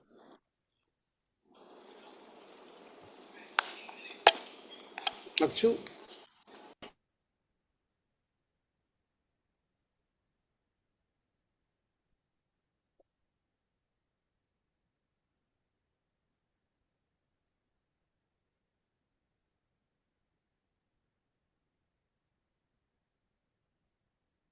हाँ जी, सॉरी, क्योंकि हाँ। आप लोगों को तो मेरी आवाज आएगी, बट आप लोग जो बोलेंगे वो मुझे नहीं सुनाई देगा, इसलिए। ओके, तो आपके पास, हम आते हैं वापस अपने सवाल पर। आपके पास सबसे ज्यादा जो फैक्टर आता है वो है समय। Monday to right. फ्राइडे आप एक कॉर्पोरेट जॉब करते हैं, और फिर वीकेंड्स में बिजनेस। आप अपने टाइम को प्रैक्टिकली कैसे मैनेज करते हैं कि दोनों चीजें इफेक्टिवली चलती हैं? हम ये जानना चाहते हैं, क्योंकि हम में से ज्यादातर लोग जो यहाँ बैठे हैं वो इस सवाल से कहीं ना कहीं उलझे हुए हैं, क्योंकि करना कुछ चाहते हैं, अटके कहीं हुए हैं, लेकिन पर वो गैप को हम एकदम से कवर नहीं कर सकते। उस गैप को कवर करने के लिए हमें पहले दूसरी साइड से सहारा आना चाहिए, कुछ बिल्टअप होता हुआ नजर आना चाहिए। तो इसलिए ये सवाल आपसे हम पूछना चाहते हैं कि आप कैसे इसको मैनेज करते हैं और उसमें से रिजल्ट्स कैसे निकालते राइट मैम। होता क्या है मैम कि ये जो इंडस्ट्री है डायरेक्ट सेलिंग इंडस्ट्री, अगर आप बिना कुछ किए ये काम करो, बिना जॉब के साथ ये काम करो, तो लोग आपको ले लेते, बोले लगता है कि आपके पास कुछ भी करने के लिए नहीं है इसलिए आप ये काम कर रहे हैं। तो एक जो इम्प्रेशन जाता है इनिशियल लेवल पे, कि इनिशियल लेवल पे आपके पास दिखाने के लिए कुछ नहीं, 4,000 8,000 महीने का कमा लिए तो वो बहुत बड़ा अमाउंट नहीं है जो दिखा के आप सामने वाले को इम्प्रेस कर पाओ। तो इनिशियल लेवल पे बहुत सारे चैलेंजेस आते हैं, और लोगों को क्या लगता है, सभी लोगों को इंक्लूडिंग मी, हम लोग, चूंकि एक एक सेइंग है कि कुआं तब नहीं खोदना चाहिए जब आपको प्यास लगी है, कुआं आपको तब खोदना है जब आप मतलब आपको प्यास नहीं लगी है। नेटवर्क मार्केटिंग में 99% लोग ये गलती करनी, इंक्लूडिंग मैं भी यही करता था कि भाई अगर मैं यही बात बोलता रहूँ हमेशा कि मेरे पास टाइम नहीं है, टाइम नहीं है, तो ये टाइम कभी भी नहीं आएगा मेरे पास टाइम। तो जो चल रहा है या तो फिर मैं जॉब छोड़ के करूँ, जॉब छोड़ के मैं किसी के पास जाऊँगा तो फिर ये होगा इसको जॉब से निकाल दिया गया है इसलिए ये काम कर रहा, मैंने करने के लिए इसके पास कुछ नहीं है। तो मुझे ये रियलाइज़ हो गया कि भाई मुझे करना तो जॉब के साथ ही पड़ेगा, तब तक जब तक मेरा इनकम जॉब से ज़्यादा इनकम यहाँ से ना हो। अब इसमें मैं नो डाउट एक शख्स का नाम यहाँ लेना चाहूँगा, रितेश सर हैं हमारी टीम में, हमारे अपलाइन हैं, बहुत लोग जानते होंगे उनको, बहुत लोग नहीं जानते होंगे। फिर मैंने उनसे ये डिस्कस किया था, सर मेरे साथ चैलेंजेस हैं, अब जो भी, चूँकि हम लोगों ने इतनी कंपनियाँ पहले कर ली कि आपका जो फेस वैल्यू है वो ख़राब हो चुका है। वो जिसके पास भी जाओगे तो आपको एक ऐसे देखते हैं, अच्छा फिर कंपनी लेके आ गए, फिर एक नई कंपनी लेके आ गए, तो वो इतना मतलब गिल्ट वाली फीलिंग आती है कि यार देखो अब यही लोग हैं, मेरे जानने वाले हैं, दोस्त हैं, मित्र हैं, और वो फिर हमें उसी तरीक़ा से उसी नज़र से देखते हैं, तो ना आप अपनी नज़रों में गिरना शुरू हो जाते हो कि यार मैं कुछ गलत कर रहा हूँ। तो हमें नए लोगों के पास ही जाना पड़ेगा जो हमें नहीं जानता है। अब नए लोग सीधा सीधा कोल्ड मार्केट होता है, जो ऑनलाइन बिजनेस हो गया, फेसबुक हो गया, इंस्टाग्राम हो गया, तो उसमें हमें सिखाने में हेल्प किया रितेश सर ने। उन्होंने एक बार समझा दिया, सिखा दिया, हमने करना शुरू किया, छोटे छोटे रिजल्ट आने शुरू हो गए, 1 जॉइनिंग 2 जॉइनिंग, एक ही मुहिम बिक गया कुछ। मैंने ऑलमोस्ट सारे कैटेगरी में, क्योंकि हमारे पास 3 कैटेगरी है, हेल्थ की कैटेगरी है, ब्यूटी की कैटेगरी है और बिजनेस की कैटेगरी है, मैंने तीनों कैटेगरी में काम किया है। और जो ज़्यादा मुझे जो मतलब ईजी लगता है वो होता है बिजनेस कैटेगरी। मैं लोगों को आसानी से अपने टीम में ला सकता हूँ, मैं मतलब उसका मेरा रेशियो अच्छा है, मतलब मैं 10 लोगों से बात करूँगा तो 5 लोग आएंगे, इसमें कोई डाउट नहीं, काम करें नहीं करें बट इतने लोग आ जाते हैं। तो मैं धीरे, वो एक दिन में नहीं हुआ, वो आपने वो आपको ना, जब आप जैसे मैंने हेल्थ ही मुहिम पे भी बहुत काम किया, ब्यूटी पे भी काम किया, सेमिनार जो हमारे होते उस पर भी काम किया, तो आपको धीरे धीरे धीरे ना अपना स्ट्रेंथ समझ में आने लगता है कि आप क्या बात करते हो तो लोगों को सुनना अच्छा लगता है, क्या बात करते हो तो ऑब्जेक्शन ईजिली हैंडल कर पाते हो, क्या बात करते हो तो लोग आपको मैंने आपको सुनते हैं, आपका फ़ोन काटते नहीं हैं। तो वो आपको धीरे धीरे 2 4 10 कॉल करने के बाद आप इजीली समझ जाते हैं। तो मेरे लिए फिर धीरे धीरे, मैं पिछले लगभग 1.5 साल से ऑनलाइन काम कर रहा हूँ। जो दिल्ली एनसीआर के लोग होते हैं उनसे तो जाके मिल लेता हूँ, जो बाहर के लोग हैं दिल्ली से बाहर, उनसे मेरा फिर मतलब वीडियो कॉल पे या वैसे बात हो जाती है। और मैंने मोर देन मतलब 1500 लोगों की टीम बनाई है, सब कुछ ऑनलाइन। मेरे पास आज के डेट में जितने भी टीम है 100% ऑनलाइन से ही बनाया गया है, एक भी लोग मेरा मतलब वैसा नहीं, जानने वाला नहीं। तो आज मैं प्राउडली कह सकता हूँ कि मुझे वो तरीका पसंद है, कर लेता हूँ, आराम से कर लेता हूँ। हाँ, उसमें थोड़ा चैलेंज आता है कि सारे लोग उतने एफिशिएंटली आप मैंने ज्वाइन कर लेते हैं, सब लोग काम नहीं करते। वो एवरेज सब जगह है, उसमें धीरे धीरे धीरे धीरे बहुत सारे लोग मीटिंग में होंगे जो मुझे ऑनलाइन ही किसी न किसी के थ्रू मिले हैं, तो वो एक अच्छा तरीका है। बट हाँ, कनेक्शन बनाना, जैसे झा सर ने कहा, रिलेशनशिप बनाना, वो उसके बाद वाली चीज़ें आती हैं, कैसे आप उनको नर्चर कर रहे हो, कैसे ग्रो कर रहे हो, ग्रूम कर रहे हो, वो नेक्स्ट लेवल पे आता है। तो ये मेरा उसके थ्रू फिर मैं इजीली टाइम मैनेज कर पाता हूँ। थोड़ा सा फैमिली के साथ अभी भी रहता है, मैं उतना टाइम नहीं दे पाता हूँ, तो चलता है उठा पटक थोड़ा बहुत, बट स्टिल मैं कोशिश करता हूँ कि वीकडेज में 2 घंटा 3 घंटा शाम में दे देता हूँ, और वीकेंड में जितना मैक्सिमम पॉसिबल हो। तो ये टाइम मैं ऐसे करता हूँ कि बिकॉज देखिए, एक बहुत इम्पॉर्टेंट लाइन है, वो सबके लिए है, आपको ये काम तब करना है जब आपको इसकी बिल्कुल ज़रूरत नहीं। आप ये काम तब करेंगे जब आपको इसकी, लेट सपोज फॉर एग्जांपल मैं अपना, मेरा जॉब कल चला जाए और मैं नेटवर्क मार्केटिंग, अब मेरी सैलरी 2 लाख रुपए है, मैं 2 लाख रुपये अगले महीने से यहाँ से नहीं कमा सकता हूँ, चाहे मैं कुछ भी कर लूँ। तो आपको हर हालत में पैरेलली ही ये काम करना पड़ेगा, ताकि आप पैरेलली इसको इतना बिल्ड करो, डायमंड मास्टर बन जाओ, पर हर महीने आपका 2 लाख रुपये यहाँ से इनकम आने लगे, कंटिन्यू आ रहा 6 महीना साल भर, तब आप जॉब छोड़ने का रिस्क ले सकते हैं। क्योंकि आपने देख लिया भाई कंटिन्यू मेरा 1 साल से ये इनकम आ रहा है, तो पैरेलली पॉसिबल है। पैरेलली इसको बिल्डअप करना ही। हाँ, एक बहुत इम्पॉर्टेंट चीज़ है जो 90% लोग नहीं करते, वो होता है कि इसको रेगुलर जॉब वाले लोग नहीं कर पाते। और मैं, चाहे कुछ भी हो जाए, मैं इस बिज़नेस को हर हालत में 30 के 30 दिन करता हूँ। कोई इसमें मतलब ही फेल्स का गुंजाइश नहीं है। मतलब अगर मैंने, ठीक है, एक दिन में मैंने किसी 10 लोगों से बात करी या किसी दिन 5 लोगों से बात किया, बस जीरो ऐसा नहीं होगा कि मैंने आज किसी से बात नहीं की। कुछ भी एक्सट्रीमेस्ट कंडीशन में भी, मेरे फादर की डेथ हुई थी, आप विश्वास नहीं करोगे, जो उस 15 डेज का ड्यूरेशन होता, मैंने उसमें भी लोगों से बात किया एटमी के लिए। तो आप, मैंने 1-2 दिन छोड़ के, मैं, क्योंकि देखिए, जब मैं जॉब वाले लोगों से बात कर सकता हूँ तो इससे भी बात कर सकता हूँ ना।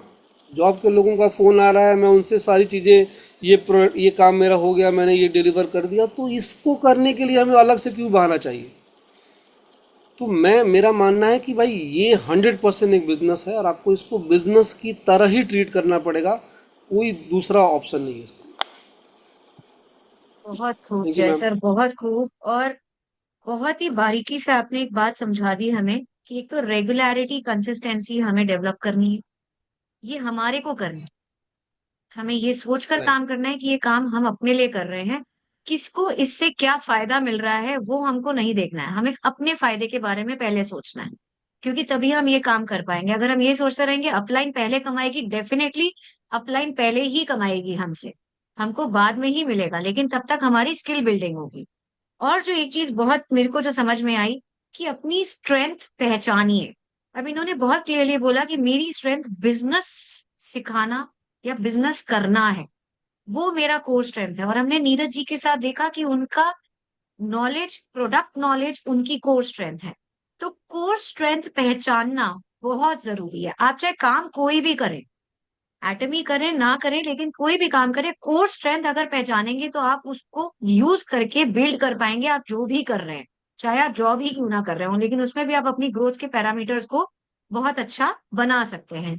तो जय सर, आपके लिए तीसरा सवाल है जो मैं आधा ही पूछूंगी, क्योंकि आधे का जवाब आप मुझे दे चुके हैं कि आप रेगुलर इनकम और करियर कैसे बैलेंस कर रहे हैं, प्रेशियस टाइम और बिजनेस को कैसे मैनेज कर रहे हैं।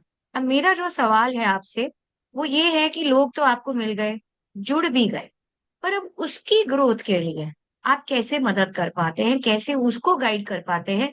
क्योंकि हर कोई तो डिफरेंट सेक्टर से आ रहा है, जॉब वाले भी आ रहे हैं, नॉन जॉब वाले भी आ रहे हैं। आप उनको कैसे गाइडेंस देते हैं, उनको कैसे ग्रो करने में हेल्प करते हैं? कि आज 1500 लोगों की टीम आपके पास है तो ऐसे ही तो नहीं बनी है। मैम, होता क्या है ना कि दुनिया में ऐसा कोई नहीं है जिसके अंदर कोई स्ट्रेंथ ना हो। तो हमें क्या होता है कि मेरी अपनी जो काम करने का तरीका है कि मैं अब सामने वाले का स्ट्रेंथ ढूंढने की कोशिश करता हूँ, मैंने over a period of time, कि भाई वो किस चीज़ में कंफर्टेबल है। कि भाई बहुत लोग होंगे जो प्रोडक्ट सेलिंग में, मेरी टीम में कुछ लोग हैं जो महीने का 20-20, 50-50 फेस वॉश, सनस्क्रीन सेल कर देते हैं। ऐसे भी लोग हैं जो महीने का 1-2 भी सेल नहीं कर पाते। तो हर आदमी का, हर लेडीज़ का, हर जेंट्स का अपना एक स्ट्रेंथ होता है। कोई यूट्यूब में बहुत अच्छा काम कर रहा है, कोई इंस्टाग्राम पे अच्छा एक्टिव है। मेरी टीम में एक लड़की है शिवानी नाम की, वो, उसको वीडियोस बनाना इंस्टाग्राम पे, बाकी सारी चीज़ों पे वो बहुत एक्टिव है। बात करने में लेकिन वो कंफर्टेबल नहीं है, लोगों से बात करने में वो बहुत कंफर्टेबल नहीं है, थोड़ा कॉन्शियस हो जाती है। मेरे से बात करने में उसको 6 महीना लगा। सोचो, चैटिंग से ही बात हुआ 6 महीना तक। 6 महीना बाद उसने मेरा पहली बार फ़ोन उठाया। तो कहने का सेंस है कि आपको सामने वाले को स्पेस देना पड़ेगा। सामने वाला किस चीज़ में कंफर्टेबल है, क्या चाह रहा है। हाँ, लेकिन ये भी है कि ये बहुत लंबा, हाँ, वो थोड़ा जल्दी करना पड़ेगा। मैंने विद इन 2-3 मंथ आपको उसका स्ट्रेंथ पहचान के और उसके स्ट्रेंथ के हिसाब से उस पर काम करना शुरू करना पड़ेगा। कि भाई दो चीज़ है, मेरा सिंपल फंडा होता है, मैं थोड़ा सा ब्लंड भी हूँ सामने वाले पे। मैं बहुत ज़्यादा लोगों को वो भी नहीं करता, एंटरटेन भी नहीं करता। मुझे लगता है कि यार इसके साथ टाइम स्पेंड करने में बहुत, मैंने कोई फ़ायदा नहीं है, तो मैं बहुत जल्दी छोड़ भी देता हूँ। उसका दो रीज़न होता है कि आपका टाइम, उसका टाइम भले प्रेसियस ना, आपका टाइम वो आप किसी और को दे सकते हैं। उस टाइम पे रोज़ आपको कॉल कर रहे हैं, रोज़ टाइम पास कर रहे हैं, रोज़ एक ही बात, ये प्रॉब्लम, माने खाली प्रॉब्लम प्रॉब्लम प्रॉब्लम, तो भाई उस आदमी के साथ बहुत लंबा नहीं चलता। भाई ठीक है, आप अपने प्रॉब्लम के साथ रहो, जब आपका प्रॉब्लम ठीक हो जाएगा तब हम बात करेंगे। कुछ प्रॉब्लम सबके लाइफ में है। अब हम उस प्रॉब्लम के बजाय आप जब तक सॉल्यूशन पे बात नहीं करेंगे तब तक ये बिजनेस नहीं हो सकता। तो सॉल्यूशन क्या है, उसी से मैं पूछता हूँ कि भाई ठीक है आपको ये प्रॉब्लम है, मान लिया प्रॉब्लम है, पैसा नहीं है, ये नहीं है, वो नहीं है, उपाय बताओ, इसका उपाय क्या है, क्या करेंगे तो ये सारी चीज़ें ठीक हो सकती है। तो फिर वही कुछ बोलता है कि ये होना चाहिए, तो उसके लिए क्या करेंगे, तो फिर ऐसा करना पड़ेगा। जहाँ पे ज़रूरत लगता है कि भाई ठीक है मैं तुम्हारे लिए फेसबुक ऐड लगा देता हूँ, बात तो तुम्हें ही करना पड़ेगा। 2-4 लीड दे दिया, 2-4 चीज़ें कर दी कि तुम बात करो, बताओ। कुछ उसमें से कुछ लोग सक्सेसफुल हो जाते हैं, कुछ नहीं भी होते हैं, तो कुछ फिर उसका जो कोई रिटेल में मास्टर है, कोई कुछ है, कोई तो हमें क्या होता है कि 1 महीना 2 महीना 3 महीना में सामने वाले का स्ट्रेंथ समझ के जिसमें वो ज़्यादा कंफर्टेबल है, हेल्थ में, ब्यूटी में, बिजनेस में, रिटेलिंग में, इंस्टाग्राम पे, यूट्यूब पे, जो जो वो कर सकता है उसको वो करवाने पे लेके आना। अदरवाइज़ क्या होगा, इस बिजनेस में जितनी आसानी से लोग आते हैं उससे ज़्यादा आसानी से लोग चले जाते हैं। तो अगर हम उनको इन्वॉल्व नहीं करेंगे, इंगेज नहीं करेंगे, तो बहुत जल्दी वो बिजनेस से आउट भी हो जाएंगे। तो उनको किसी न किसी तरह, चाहे आपको जो करना पड़े, उनका स्ट्रेंथ समझ के उनको विद इन 2-3 मंथ उनको इंगेज कर देना। उनको लग रहा है कि उनको बात करने में मज़ा आ रहा है, तो उनको लगा दो कॉलिंग पे, भाई तुम चलो कॉलिंग करो। उसके पास कॉलिंग का पैसा नहीं है तो आपको आपका जो टीम जिधर वीक है उसका प्लेसमेंट वहाँ करो, उधर वाले साइड में उससे कॉलिंग कराओ।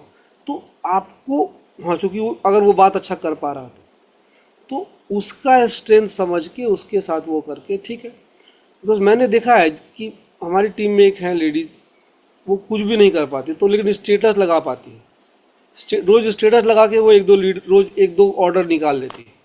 तो उनका उतना ही स्ट्रेंथ है तो वहीं से काम हो जाता है थोड़ी बहुत। तो आपको जो जो कर सकता है उससे करवाने की कोशिश करनी है, और ये जल्दी करनी है, विद इन 2-3 मंथ, अदरवाइज वो बहुत जल्दी बिजनेस से आउट हो जाएगा। अजय जी, जी। और लास्ट क्वेश्चन है, फ्यूचर विजन क्या है आपका एटमी को भी? आप बहुत कुछ हमें बता भी चुके हैं, तो अब थोड़े से शब्दों में फ्यूचर में आप उसको कैसे देख, और आप जो यहाँ ऑडियंस बैठी है उसको क्या बताना चाहेंगे कि फ्यूचर कैसा है? देखिए, किसी भी कंपनी को करने के लिए, एक तो देखिए 2 तरह से ये बिजनेस होता है जो मुझे समझ में आया। एक तो कंज्यूमर आपको क्रिएट करने पड़ेंगे, जितना मैक्सिमम आप क्रिएट कर सकते हो।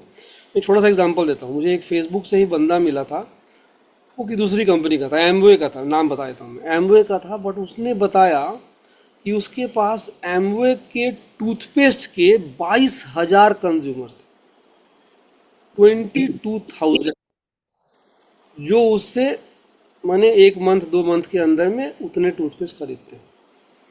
तो वो ये काम 20 साल से कर रहा था, जब से फेसबुक आया है तब से। तो उस बंदे का मैंने एक चीज़ नोटिस किया, मैं उसके ग्रुप में भी कुछ दिन तक था, तो वो कैसे काम करता था कि मैंने, वो सिर्फ ओरल केयर पे ही बात करता था। मैंने डेली सुबह गुड मॉर्निंग का मैसेज आ रहा, उसके साथ एक ओरल केयर का मैसेज, आपको दांतों को हेल्दी रखने के लिए क्या क्या करना चाहिए। 5-7 दिन उसने एक मैसेज डाला हेल्थ, ओरल हेल्थ के बारे में, छठा दिन उसने अपने टूथपेस्ट का एक ऐड डाल दिया।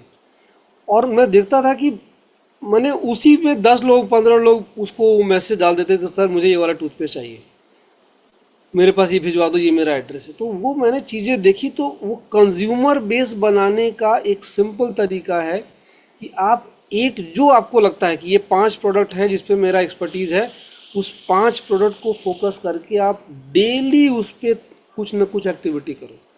ये हुआ पहला। और दूसरा, जहाँ तक अपने विज़न की बात की ना, 90% नेटवर्क मार्केटिंग में लोग सर्वाइव क्यों नहीं कर पाते, क्योंकि उनका विज़न क्लियर नहीं होता। अब हमें पता है कि आज से 2 साल 3 साल 5 साल बाद अज़ामॉल आएगा। एटमी में मतलब जो लोग, कितने लोग आए और आके चले गए, उनको आज तक नहीं पता होगा अज़ामॉल है कि, आए भी और चले भी गए उनको ये नहीं पता है कि अज़ामॉल है कि। तो हमने अज़ामॉल का कोरिया वर्जन, अज़ामॉल का मलेशिया वर्जन देखा है, हमने चीज़ें एक्सप्लोर की है, पढ़ा है, समझा है। तो हमें पता है कि ठीक है आज नहीं है। मैं हर बार ना एक लोगों को समझाने में 2 मिनट का मैं एक बताता हूँ बिजनेस प्लान में, कि फ्लिपकार्ट 2008 में इंडिया में लॉन्च हुई थी। अगर 2008 में फ्लिपकार्ट एक ऑप्शन आपको देती, दो ऑप्शन देती कि आप हमारे साथ फ्री में रजिस्ट्रेशन कर लो, तो मैं आपको दो बेनिफिट देने वाला हूँ। पहला बेनिफिट, आप यहाँ से कुछ भी परचेजिंग करेंगे तो आपको 10% से 30% का डिस्काउंट मिलेगा। और दूसरा बेनिफिट, आप जितने लोगों को फ्लिपकार्ट के बारे में बताओगे, वो लोग जब जब शॉपिंग करेंगे हर बार आपको कुछ ना कुछ कमीशन मिलेगा। तो आप इमेजिन करो कि 2008 से लेके आज तक आप कितना पैसा कमाए होते। अब उस फ्लिपकार्ट को हटा के वहाँ एटॉमी लिख दो, हमारा बिजनेस इतना ही है। तो मैं ये एग्जांपल सबको देता हूँ, तो एटमी एग्जैक्टली उतना ही है अगर आप उसको डीपली समझ पाओगे तो 90% लोग क्यों छोड़ के चले जाते हैं, क्योंकि वो उतना दूर तक सोच ही नहीं पाते कि 5 साल बाद ये चीज़ें होगी, 5 साल बाद मैं ऐसा कर पाऊंगा। मेरी बेटी जिस दिन 18 साल की हुई, मैंने डे 1 उसी दिन उसका पैन कार्ड अप्लाई किया और उसका आईडी लगाया पैन कार्ड आते ही। और मेरा टारगेट है कि जब मेरी बेटी की शादी हो तो मैं मंडप से उसको वो आईडी गिफ्ट करूं, कम से कम 5 लाख महीने के इनकम के साथ। और मैं ये करूंगा, ये सबके सामने पब्लिकली बोल रहा हूँ। तो मैं वो तभी आप कर पाएंगे जब आप उतना दूर सोच पाते हैं। जब तक आप सोच ही नहीं पा रहे हैं कि आप 4,000, अभी 4,000 भी मुश्किल, मान लो वीकली 4,000 8,000 आ रहा हो, लेकिन आप एक है कि आज से 5 साल बाद 10 लाख भी आएगा, 20 लाख भी आएगा, 1 करोड़ भी आएगा। तो जब तक आप उतना दूर सोचने का हिम्मत आपके अंदर, वो तभी आएगा जब आप पूरा विजन आपका क्लियर हो। कैसे आएगा, क्यों आएगा, ये सोच पा रहे हैं, तभी आप ये काम एक्साइटमेंट के साथ कर पाएंगे। तो हर नया आदमी मुझे इंपीरियल दिखता है, हर आदमी मुझे दिखता है कि ये आदमी झा सर की क्वालिटी का है, ये आदमी नीरज वाधवा सर की क्वालिटी का है, ये बंदा अगला रितेश रंगारे हो सकता है। तो हर आदमी के अंदर वो कैपेबिलिटी, वो चीज़ें हैं, उनको उतना दूर ग्रूम करके किया जा सकता है। तो मेरा विज़न इसलिए उतना दूर तक मैं और दो तीन एक छोटा सा और मुझे गिल्ट, मतलब मैं कहूँगा, कभी कभी क्या होता है ना कि कभी मेरे गांव के कुछ लोग जो मेरे मैंने थोड़े थोड़े फिनेंशियली उतने स्ट्रांग नहीं हैं, कभी उनको लगता है कि मैं दिल्ली में रहता हूँ, इतना अच्छा सैलरी है, चीज़ें हैं, तो हेल्प के लिए कभी फ़ोन कर देते हैं कि भाई भैया कुछ 5,000 रुपया मिल जाता, कुछ ये ज़रूरत है, वो ज़रूरत है, 10,000, कुछ किसी का कुछ हेल्थ इशू आ गया और किसी कारण से मैं वो हेल्प नहीं कर पाता हूँ। तो जितना तकलीफ उनको नहीं होता होगा, उससे 10 गुना ज़्यादा तकलीफ मुझे होता है कि मैं उनका इतना छोटा सा हेल्प भी नहीं कर पाया। मैं नेटवर्क मार्केटिंग करने का मेरा एक बहुत बहुत बहुत स्ट्रांग रीज़न है कि मैं ऐसा भाई, ऐसा चाचा, ऐसा मामा बनूं कि कोई मुझे फ़ोन करे कि भैया मुझे ये प्रॉब्लम है, तो बस इतना ही पूछूं कि मुझे अकाउंट नंबर भेजो, और उसे सेकंड नहीं लगे मुझे ये उसका हेल्प करने में कि मैं वो हेल्प नहीं कर पा रहा हूँ। तो ये नेटवर्क मार्केटिंग करने का मेरा एक बहुत बहुत स्ट्रांग रीज़न है कि मैं उतना एफिशिएंट बनूं, 10,000, 20,000, 50,000 किसी को हेल्प करने में मुझे मैंने सेकंड भर भी ना सोचना पड़ा। तो मुझे ये बहुत, मतलब कई बार ऐसा नहीं कर पाया हूँ, तो मैं बहुत बार गिल्ट में जीता हूँ कि वो गिल्ट में लेके मैं मतलब नहीं रहना चाहता। तो मेरा यही है विज़न, मैं इसी विज़न के साथ जीता हूँ, इसी विज़न के साथ सोता हूँ और इसी विज़न के साथ आगे बढ़ता हूँ। बहुत थैंक यू मैम। खूब जय सर, बहुत खूब, बहुत खूब। तो अभी तक हमने देखा कि हमारे दोनों जो लीडर्स हैं जिनसे आज हम बात कर रहे हैं, दोनों के अपने अपने रीजंस हैं फ्यूचर को लेकर। एक लेगेसी बिल्ड करने की बात करते हैं, एक अपनी बेटी को एम्पावर करने की बात करते हैं, और दूसरों को हेल्प करने की बात करते हैं। तो हमारे कारण अलग अलग हो सकते हैं, पर हमको अगर बिल्ड करना है तो कंसिस्टेंसी, रेगुलरिटी हमें अपने साथ लानी ही पड़ेगी, और विजनरी बनना पड़ेगा, दूरदर्शिता होनी चाहिए। हम छोटे विजन के साथ एटमी नहीं कर सकते हैं।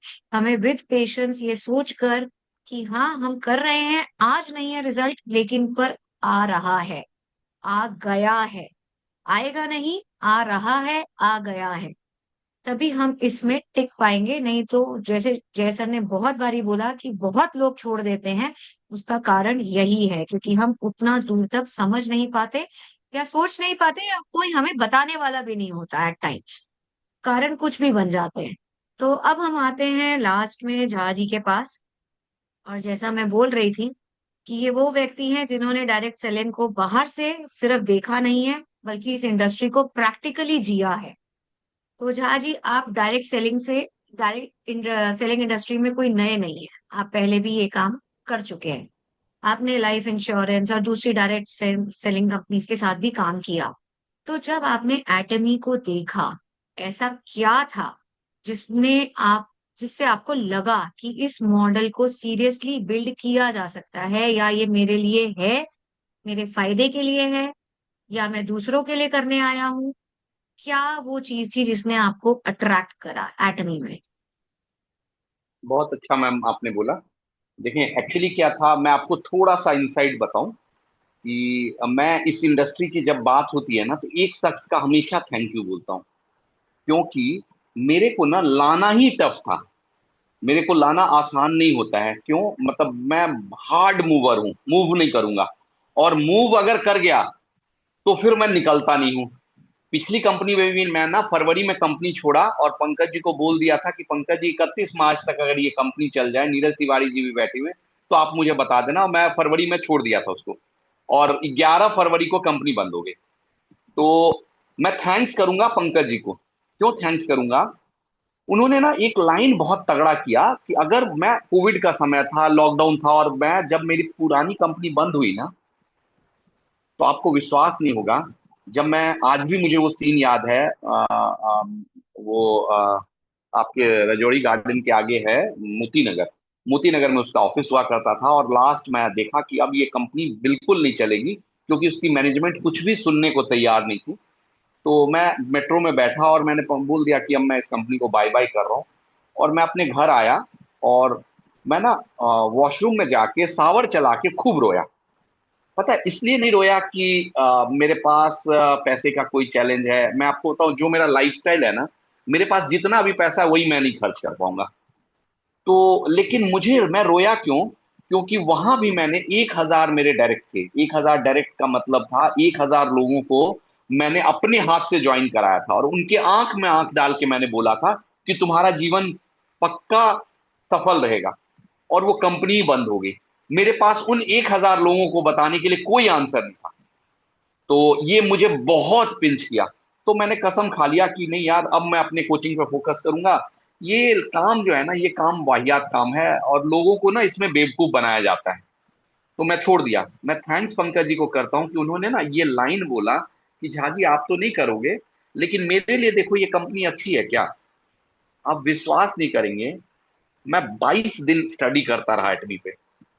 उनका ना 25वें दिन फोन आया, अरे झाजी आपने तो कोई जवाब ही नहीं दिया। मैंने बोला पंकज जी मैंने कुछ व्हाट्सअप भेजा है, आप देखो। और बोले अरे ये क्या भेजा आपने? आधार कार्ड पैन कार्ड भेज दिया। मैं बोला आधार कार्ड, पैन कार्ड और ईमेल आईडी, आपने 3 चीज बोला था, मैंने तीनों भेज दिया। और मेरी आईडी सबसे नीचे लगा देना। मतलब क्योंकि मैंने ना जब स्टडी किया ना, ये एकमात्र ऐसी कंपनी है जिसमें ना आईडी ऊपर लगना पॉसिबल नहीं होता हमेशा। इसमें आईडी आपका सबसे नीचे लगना बहुत फायदे का होता है। क्यों? इसमें ना बैलेंसिंग इसका सबसे स्ट्रेंथ पार्ट है। अगर आपके टीम में बैलेंसिंग नहीं है ना, तो आप कहीं के नहीं रहेंगे। अब जो पैरामीटर थे ना कि मैंने इस कंपनी को क्यों ज्वाइन किया, मैं आज भी बोलता हूं, अपने सेशन में बोलता हूं, मदर अर्थ पे अभी जो हम लोग बात कर रहे हैं ना, अभी तक, इस समय तक, आज तक कोई कंपनी नहीं है मदर अर्थ पे, पूरे यूनिवर्स में, मैं पूरे वर्ल्ड की बात कर रहा हूं, जिसमें वो खूबी जो एटमी में है। मैं हमेशा लोगों से पूछता हूं कि डायरेक्ट सेलिंग Amazon और फ्लिपकार्ट से क्यों नहीं कंपेयर करता है। ये मैं नहीं पूछ रहा हूँ, ये डॉक्टर हांगिल पार्क सर एक डायरेक्ट सेलिंग के मीटिंग में पूछे थे। उसका रीजन क्या था? उसका रीजन ये है कि आपके मोबाइल में Amazon और फ्लिपकार्ट है, वो कहाँ आपको बोलता है कि आप 1,000 रुपए का खरीदारी नहीं किए, आपका 1 साल हो गया। तो एटमी में चूंकि डायरेक्ट सेलिंग की कुछ गाइडलाइंस है, इसीलिए हांगिल पार्क सर ने एक पेस्ट रखा कि साल में अगर आपने एक पेस्ट खरीद लिया तो आपका आईडी चलता रहेगा। ये सबसे बड़ी बात है। दूसरा सबसे बड़ा रीजन जो मैंने रिसर्च किया, क्योंकि, और मैं आपको एक चीज बताऊं, आज भी मैं बताता हूं, मुझे किसी ने एटमी में लाया नहीं। मैं सिर्फ वो बंदा हूं जो खुद एटमी में आया है। मतलब होता है ना, जैसे अभी जयसर बता रहे थे कि डायरेक्ट सेलिंग में कोई ना कोई आपको लेके आता है। एटमी में मैं वो बंदा हूं जो मैं खुद एटमी में आया हूं। और एटमी में आने के बाद मेरा मेरा भाग्य देखो कि जितने भी मेरे अपलाइन है ना, वो मेरे से कतराते हैं। क्योंकि मैं अपलाइन को बहुत निचोड़ता हूं। जब आप खुद काम करोगे ना, तो आपके अपलाइन का ना बुखार छूट जाएगा। जैसे मैं आपको फैक्ट बताऊं, अभी हमारे साथ राज वर्मा मैम थी, जब मैंने काउंसलिंग में देखा कि अरे यहाँ पे प्रॉब्लम है, मैं बोला चलो फील्ड में चलते हैं। क्योंकि फील्ड से बड़ा कुछ भी नहीं है। तो अपलाइन मेरे से क्यों डरते रहते हैं कि भाई ये बंदा तो खुद भी फील्ड में जाएगा, मुझे भी फील्ड में ले आएगा। तो कई बार ऐसा होता है, मैंने देखा कि भाई इसका तोड़ क्या है, मैं जाके मैनेजमेंट से सट गया। और थैंक्स टू एटमी, जिसको मैंने रिसर्च नहीं किया था, मैंने सब कुछ रिसर्च किया था, मैनेजमेंट को रिसर्च नहीं किया था। और एटमी का मैनेजमेंट ऐसा है कि अगर आप ईमानदारी से, और मैं आपको और चौंकाने वाली बात करूं, शुरू में मेरा और एटमी के मैनेजमेंट का 36 का आंकड़ा हुआ करता था, 36 का। मतलब मैं आता था तो एमडी सर बोलते थे यार जैसे तुम आते थे ना तो मन करता था केबिन से बाहर ना हो। लेकिन आज वही मैनेजमेंट मेरे साथ है। तो मैंने मैनेजमेंट पार्ट को देखा, बाद में आके शुरू में मैंने देखा एटमी में जो जो मुझे चाहिए था वो सारा चीज प्रेजेंट है। आपके लेफ्ट और राइट में, आप जरूरी नहीं कि आप जिसको लाए वो परफॉर्मर नहीं है, आपके लेफ्ट और राइट में कोई भी परफॉर्मर है आपको आ जाएगा। लेकिन एक चीज समझिएगा, जब मैंने रिसर्च किया ना, रिसर्च में मुझे एक चीज और मिला जो मैंने अपने किसी आज के इस इवेंट के पहले किसी को नहीं बताया। एटमी बहुत मेहनत की कंपनी है। ये बहुत सिंपल है कि ये एक ही चीज आपसे डिमांड करेगा, जी तोड़ मेहनत।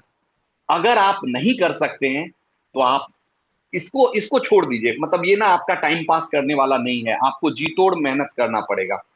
तो मैंने देखा कि यार मेहनत तो मेरे ब्लड में है, मजा आता है मुझे। और मेहनत भी क्या, अगर आपने एक बार ना लोगों के साथ मिलना स्टार्ट किया, लोगों के साथ बात करना स्टार्ट किया, आज ही का मैं कहने के लिए मेहनत हो सकता है, लेकिन आज ही के डेट में हम लोगों के पास मिल रहे हैं वो बहुत अच्छा। कई बार आज हमने छाछ पिया, एक ग्लास एकदम प्योर छाछ, और मैं दूध का प्रोडक्ट मुझे बहुत पसंद है, एकदम घर का, उनका अपना डेयरी है, अपने भैंस का छाछ निकाल के पिलाया। तो ये उस तरह की इंडस्ट्री है।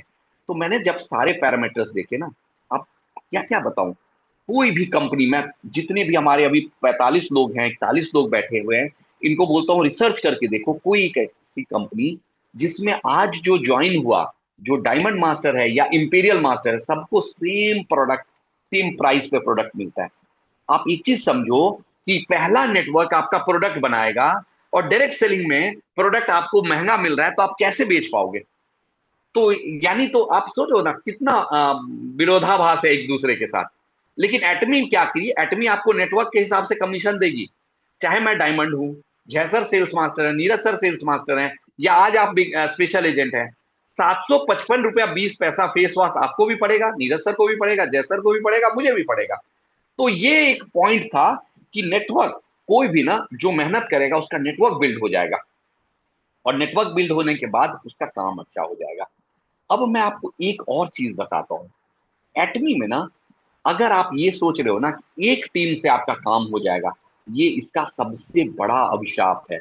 जितने लोग एटमी को छोड़े ना, उनको अगर ऑब्जर्व करके देखोगे, जितने लोग छोड़े, मैं, चूंकि मैं मैनेजमेंट के साथ रहता हूं, पुराना हूं, लोगों के साथ हूं, वो सारे वो लोग छोड़े जो एक ही टीम पे काम कर रहे थे। क्या हुआ, एक ही टीम पे काम करते करते एक टीम तो बहुत बड़ी हो गई, दूसरे टीम पे उनका पकड़ ही नहीं रहा, तो वो कहीं ना कहीं उड़ गए इस सिस्टम से। तो इसीलिए वो सारी चीज देखने के बाद, जो एक डायरेक्ट सेलिंग में मेरा ये था कि सपना था, हो ही नहीं सकता, पॉसिबल ही, मैं यही मानता था, मैं इसलिए डायरेक्ट सेलिंग नहीं करूंगा, क्योंकि जो जो मेरा पैरामीटर है ना, वो हो ही नहीं सकता, कोई कंपनी बन ही नहीं सकती। जब पंकज जी ने भेजा और मैंने देखा ना, मेरे होश उड़ गए। मैंने बोला क्या कमाल का मतलब कंपनी है। और वो दिन और आज का दिन मैं कभी पलट के नहीं देखा। थैंक यू झा जी, बहुत ही मतलब आपने पूरी अपनी जर्नी बताई, और आज वाकई में आपने वो बातें शेयर करी हैं जो आपने पहले नहीं बोली हैं। सो थैंक यू उनको सामने लाने के लिए। क्योंकि हम, मुझे भी यही लगता है कि एमएलएम में लाया जाता है, आया नहीं जाता, लेकिन आप उसके एक एग्जाम्पल हैं जिनको कोई लाया नहीं, आप खुद आए। सो ये भी एक चैलेंज की तरह आपने लिया है लाइफ में, और आप उसको बखूबी निभा भी रहे हैं। झा जी, आप कॉम्पनसेशन प्लान और डायरेक्ट सेलिंग बिजनेस को बहुत अच्छी तरह से समझते हैं, ये हम यहाँ बैठे हुए, इसमें हम में से किसी को कोई शक नहीं है। आपके एक्सपीरियंस में किसी नेटवर्क को सिर्फ बड़ा करना और एक जेन्युइनली स्ट्रॉन्ग नेटवर्क बिल्ड करना, इन दोनों में क्या अंतर? सिर्फ बड़ा हम्म, करना और जेन्युइनली हम्म, उसको बिल्ड करना, इन दोनों में हम्म, क्या अंतर? क्योंकि बड़ा तो ब्रिलियंट बहुतों आपने, ने करा है, बहुत लोग ब्रिलियंट। कर भी रहे हैं, करते भी हैं, सिर्फ यहाँ नहीं, हम और भी एमएलएम मॉडल्स में देखें तो वहां पे भी होता है। लेकिन उसके साथ हम ईमानदारी कैसे निभा पाए, कैसे कर पाए कि सामने वाले तक वो पहुंचे। बिकॉज अगर वो नहीं हम्म, पहुंचेगी तो सिस्टम बेकार हो जाएगा। हम सब यहाँ हम्म, बैठे अब जाने की बात करते हैं, लेकिन अभी मैंने आपसे ही सुना कि आपने बोला मुझे सबसे नीचे लगा।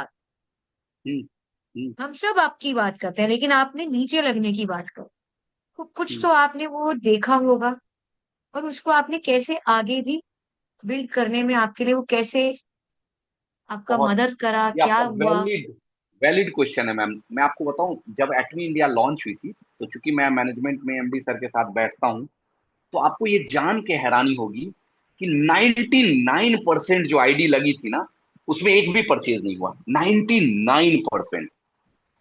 अब जो ये होता है ना, डिजिटल आप लोगों को ले आते हो ना, ऑनलाइन लोगों को ले, और मैं आपको बताऊं, एटमी बिजनेस बिल्ड करने के लिए दो लोग लेफ्ट और दो लोग राइट चाहिए, दैट्स ऑल। लोग तो चाहिए ही नहीं ज्यादा, लेकिन वो लोग ऐसे होने चाहिए ना, जिनके साथ, देखो, मैंने ऑब्जर्व किया, जब मैं अपने पूरे स्ट्रक्चर को देखता हूं ना, तो मैंने ऑब्जर्व किया कि मेरे स्ट्रक्चर में वो मैचिंग या इनकम ज्यादा बना पाता है, जिसका ना लोगों के साथ रिलेशनशिप बहुत अच्छा बनता है।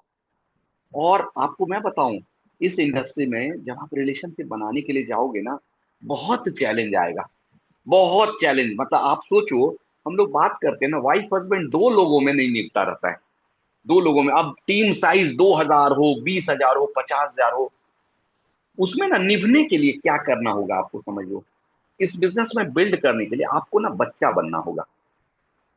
बच्चा क्या बनना होगा कि कई बार ना हम लोग ना विजुअलाइज कर लेते हैं कि यार ये चैलेंज होगा, ये चैलेंज होगा, ये एक्सपेक्टेशन होगा, ये प्रॉब्लम होगा। हम ना एक्चुअल चीज को ना समझ ही नहीं पाते। हम ना एक्चुअली बहुत बड़ा वो बना लेते हैं। और वो, पहले तो बच्चा बनना होगा, और बच्चे को आप गौर से देखना, वो 2 मिनट में लड़ाई भी करेंगे, और आप उनको अलग डांट वाट के आओगे, और अगले दिन क्या देखोगे आप, समझाओगे भी, बेटा तुम कल चिंटू से लड़े थे ना, कल पिंटू से लड़े थे ना, आज चिंटू और पिंटू के साथ नहीं खेलना है। वो आपको देखेंगे आप बालकोनी से अंदर, और वो तुरंत खेलना शुरू करेंगे। तो एक्चुअली ना हमारे बिजनेस में ना, आप लड़ो बच्चे की तरह, लड़ जाओ, चाहे अपलाइन या डाउनलाइन से लड़ जाओ, लेकिन बच्चे की तरह लड़ो। उसको कैरी मत करो, उसको ना तुरंत भूलो, माफ करो और आगे बढ़ जाओ। अब जो बात आपने पूछी ना एक, कि मैंने क्यों बोला सबसे नीचे लगाओ, मेरे सक्सेस का कारण सबसे नीचे है। अगर आप गौर करके देखोगे, तो मेरे डाउन में, मैं तो आपको आज एक और सरप्राइज दे रहा हूं, शायद जयसर को भी सरप्राइज लगेगा। मैंने पंकज जी को जयसर से भी नीचे डाउन में लगाने के लिए बोला था, क्योंकि जब उन्होंने, मैंने ना उनसे बोला था जयसर का आईडी लगाए हो, तो अब पता नहीं, बाद में मैंने पूछा कि भाई मुझे जयसर के भी डाउन में क्यों नहीं लगाया, तो उन्होंने बोला अरे जयसर का आईडी मतलब आपका लगा चुके थे, जैसे ही आपका डॉक्यूमेंट आया ना, तो हम लोग तो आपके आईडी का 1 महीना से इंतजार कर रहे थे, तो हमने ना 1 सेकंड भी नहीं लगाया, कि मैंने तुरंत आईडी लगा लिया, और वहां से उनका डॉक्यूमेंट आया नहीं था। तो मैं बोला ठीक है, आज शायद ये बात पहली बार जयसर को भी पता लगेगा। क्यों पता है, अगर मेरे नीचे कोई राजेश झा आ जाएगा ना, लोग ढूंढते हैं कि यार मेरे नीचे राजेश झा आ जाए, तो मेरा सक्सेस ना और हिंडर हो जाएगा। क्यों हिंडर हो जाएगा, मैंने आपको क्या बोला, ये बिजनेस आपके कंफर्ट जोन को तोड़ने का है। जैसे ही आपके नीचे कोई राजेश झा आया ना, आपका कंफर्ट जोन वापस बिल्ड हो जाएगा। और आप, क्यों लोग एसआरएम जाके छोड़ देते हैं एटमी को, क्यों लोग डायमंड जाके एसआर एटमी को छोड़ देते हैं, क्योंकि, और मैं जब जाऊंगा ना एसआरएम डायमंड स्टार, मेरे को चैलेंज होगा कि मेरे को ना उससे नीचे फिर काम करना है, उससे बड़ा काम करना है। क्यों, नीचे जैसे कोई बंदा आया ना, आपको इतना बड़ा खुद से टारगेट ले लेना है। आप सोचो, मेरे मैनेजमेंट को हड़बड़ाहट होती है जब मैं बोलता हूं मैं एसआरएम की तैयारी कर रहा हूं। मेरे ऊपर 100 लाइन ऑफ स्पॉन्सर को अगर चले जाए 100, वो लोग में तैयारी नहीं है। उनसे अगर पूछो, बोले नहीं अभी मेरा एसआरएम का तैयारी नहीं है। मैं अपने टारगेट को बड़ा क्यों लेता हूं, कि भाई नीचे अब बहुत सारे राजेश आ चुके हैं मेरे से टैलेंटेड। अब एक माधवा जी का जो टैलेंट है, जयसर का जो टैलेंट है, राज मैम का जो टैलेंट है, श्वेता मैम का, मैं किसका नाम लूं, एक एक टैलेंटेड है। तो अब मेरे से, मैं तो एक राजेश झा से डर रहा था, यहाँ तो हजारों राजेश झा आ चुके हैं। तो अगर मैं बड़ा टारगेट नहीं लूंगा, तो हो सकता है मेरा भी विकेट गिर जाएगा। आप लोग मीटिंग करोगे, यार झा सर तो एक्साइटेड थे, पता नहीं झा सर को क्या हो गया, एटमी से ही उड़ गए। क्योंकि एटमी में आपका कम, जानते, आपका कंफर्ट जोन कभी नहीं आना चाहिए। इसीलिए मैंने नीचे आईडी लगवाई। और मतलब वो अगर आप करते रहोगे तो मोमेंटम बनेगा ना। तो आप हमें सिखा गए कि कंफर्टेबल नहीं होना है, बिल्कुल नहीं। अनकंफर्टेबल सिचुएशंस में रहकर कंफर्टेबल नहीं बनानी है जिंदगी, हम्म। उसमें से हमें बाहर निकलना है, क्योंकि वो बहुत आसान है। नहीं उठा जा रहा या नहीं काम हो रहा, ये कहना और करना बहुत ही आसान है। आप चाहे कितने भी अनकंफर्टेबल क्यों ना हो, कितनी भी एक चीज मुश्किलों में मैम, क्यों ना हो, एक चीज मैम ऐड करूं लेकिन मैम, एक चीज ऐड हाँ कर देता जी। हूं मैं अपने लाइफ से। मैं आपको बताऊं, मेरे फादर का ना एक शौक था कि होम टाउन में ना एक घर बनाया जाए, और मेरा एक शौक था कि वहां फार्म हाउस बनाया जाए। और आपको समझो, एक लैंड था, लैंड का टुकड़ा छोटा सा था, और उस टुकड़े पे घर नहीं बन सकता था। उसके चारों तरफ ना, चारों तरफ लोग जो थे, वो लैंड था जो बिक सकता था। मैंने पापा को बोला वो लैंड ले लो। पापा ने बोला पता है, हमारे 5 जनरेशन पीछे से ये बोला जाता है यहाँ कभी घर का मत सोचना, क्योंकि यहाँ घर बन ही नहीं सकता। इतने लोगों को एक साथ बिठाना मतलब इतने मेढक तोलने के बराबर है। और आप विश्वास नहीं करेंगे, विजुअलाइजेशन का ताकत, आज भी मेरे हाथ में पेन पेपर दे दिया जाए, मेरे आंख में पट्टी बांध दिया जाए, और मैं वो अपने होम टाउन का नक्शा बना सकता हूँ। और मैंने विजुअलाइज किया कि यार मुश्किल है ना, वहीं से तो बड़ा निकलेगा।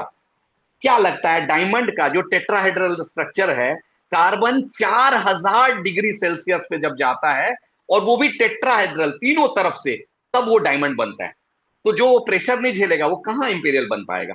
तो इसीलिए मेरा ये एक्सपीरियंस रहा कि मैंने उस लैंड पे आज बहुत सारा अच्छा घर बनाया, सब कुछ बनाया। तो मुझे लगा, मैं जब मैं एटमी को करता हूँ ना, और जब मैं भी एटमी में कई बार नेगेटिव होता हूँ, फील होता है कि यार हो पाएगा नहीं हो पाएगा, तो मैं विजुअलाइज करता हूँ, अरे अगर वो हो गया, वहां अगर इतने विरोधाभासी लोगों को इकट्ठा कर लिए, तो यहां भी हो जाएगा।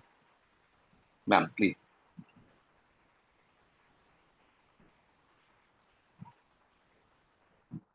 आपकी आवाज नहीं आ रही है मैम। अच्छा आप म्यूट हो, म्यूट हो, आप बहुत म्यूट हो खूब। गए, हाँ। मेरे हाँ जी, हाँ जी, सॉरी, मैं कह रही थी कि मुझे आज बहुत कुछ सीखने को मिल रहा है। एंड मैं ये भी उम्मीद करती हूँ जितनी ऑडियंस यहाँ बैठी है वो भी आज कुछ ना कुछ अपने लिए लेकर जा रही है। हाँ, रात की नींद तो खराब होने वाली है, ये मुझे पता है। कोई बात नहीं, रात को सपने देखेंगे, रात को हम भी विजुअलाइज करेंगे, और सुबह बच्चों को स्कूल भेजकर सो जाएंगे। तो आज रात हमको भी मेहनत करनी है। चलिए झा जी, अगला सवाल है आपके लिए। आप लीडर अच्छे हैं, लोग भी आपके साथ जुड़ जाते हैं, आप वक्ता भी अच्छे हैं, कहानीकार भी अच्छे हैं, पर असली चैलेंज वही आता है, अपने साथ जुड़े हुए लोगों को साथ लेकर चलना, टीम को साथ लेकर चलना, और हर एक की ग्रोथ को बिल्ड करना। क्योंकि इस मॉडल में, जैसे आप सबने बोला अभी तक, आना भी बहुत आसान है और जाना भी उतना ही आसान। लेकिन वो स्किन इन द गेम आप कैसे डेवलप करवाते हैं लोगों की, कैसे उनको होल्ड करवाते हैं। जय सर ने अपना बताया, नीरज जी ने अपना बताया, अब आपके नजरिए की बारी है। मैं आपको इसके ना, इस क्वेश्चन को ना थोड़ा चेंज करके आपके सामने रखता हूँ कि लोग ठीक है। क्यों छोड़ जाते हैं आपके डाउन लाइन में। अपलाइन में तो मैंने बताया कि वो विजन नहीं होता है, उनको छोड़ देते हैं। आपके डाउन लाइन में लोग क्यों छोड़ जाते हैं, इस बिजनेस का सबसे बड़ा जहर मुझे जब मैं देख रहा था ना, तो हानविल पार्क करके एक वीडियो में मिला। बट हालांकि वो वीडियो आज तक मुझे दोबारा नहीं मिला। वो एक छोटा सा वीडियो था कि आप ना कभी भी अपने डाउनलाइन, और मेरी जो भी टीम साइज है, मैं चैलेंज करता हूं इस जूम मीटिंग में या कभी भी कोई बोल दे, मैंने कभी भी उनके साथ महीना दिन मेहनत किया, महीना दिन दौड़ा हूं, लेकिन मैंने कभी उनसे पीवी के लिए नहीं पूछा। इस बिजनेस में अगर आप चाहते हैं ना टीम साइज टिका रहे, टीम ग्रो करे, टीम अर्न करे, प्लीज मेरा हम्बल रिक्वेस्ट है, उनसे पीवी के लिए मत पूछिए, कभी मत पूछिए। आपको जो भी चाहिए ना, जो भी आपको लेवल चाहिए, वो लेवल आप मेहनत करके बढ़ाते जाओ ना। फिर वही वाला अमेजॉन और फ्लिपकार्ट का मैं एग्जांपल दूंगा। अमेजॉन और फ्लिपकार्ट अगर आपको फोन करके कस्टमर केयर ये बोलेगा ना कि आपने कुछ खरीदारी की क्या, आपका कुछ ऑर्डर है क्या, तो आपको क्या लगता है, अमेजॉन और फ्लिपकार्ट का ऐप आप अपने मोबाइल पे रहने दोगे? मैम निधि मैम, मैं आपसे पूछता हूं कि अगर सपोज करे अमेजॉन और फ्लिपकार्ट आपको फोन करके बोले कि आपने कुछ अभी ऑर्डर नहीं डाला, डालोगे क्या? तो क्या आप अमेजॉन और फ्लिपकार्ट के ऐप को अपने मोबाइल पे रहने दोगे? तो नहीं नहीं। आप जब किसी टीम से पीवी पूछ रहे हो, तो वो टिका हुआ है, कहीं कोई ऊपर बैठा हुआ है जो उसको प्यार दे रहा है। वरना वो मैक्सिमम प्रॉब्लम क्या होगा, वो आपका फोन ही नहीं उठाएगा। तब आप बोलोगे यार, और अगर इस बिजनेस में फोन नहीं उठाया, एवरीथिंग इज गॉन, अब आप कर ही क्या लोगे। वो बात करेगा तभी ना, उसका एड्रेस जानोगे तभी तो मिलोगे, अब वो आपका फोन ही नहीं उठाएगा, ले लो। मैं एसएसएम गया, एसएम गया, डीएम गया या एसआरएम जाऊंगा, तो मेरा कॉल है ना, मुझे एसआरएम जाना है, मुझे और मेहनत बढ़ानी होगी, मुझे एक्टिविटी बढ़ा। और ये मैं तब बोल रहा हूं जब मैं आपके साथ दौड़ा, आपके कॉल पे गया, आपके मतलब किसी के भी कोई भी एग्जांपल ले ले, पूरा महीना दौड़ा हूं, लेकिन फिर भी क्या मैं क्लोजिंग पे उनसे पूछता हूं ना, नहीं पूछता हूं।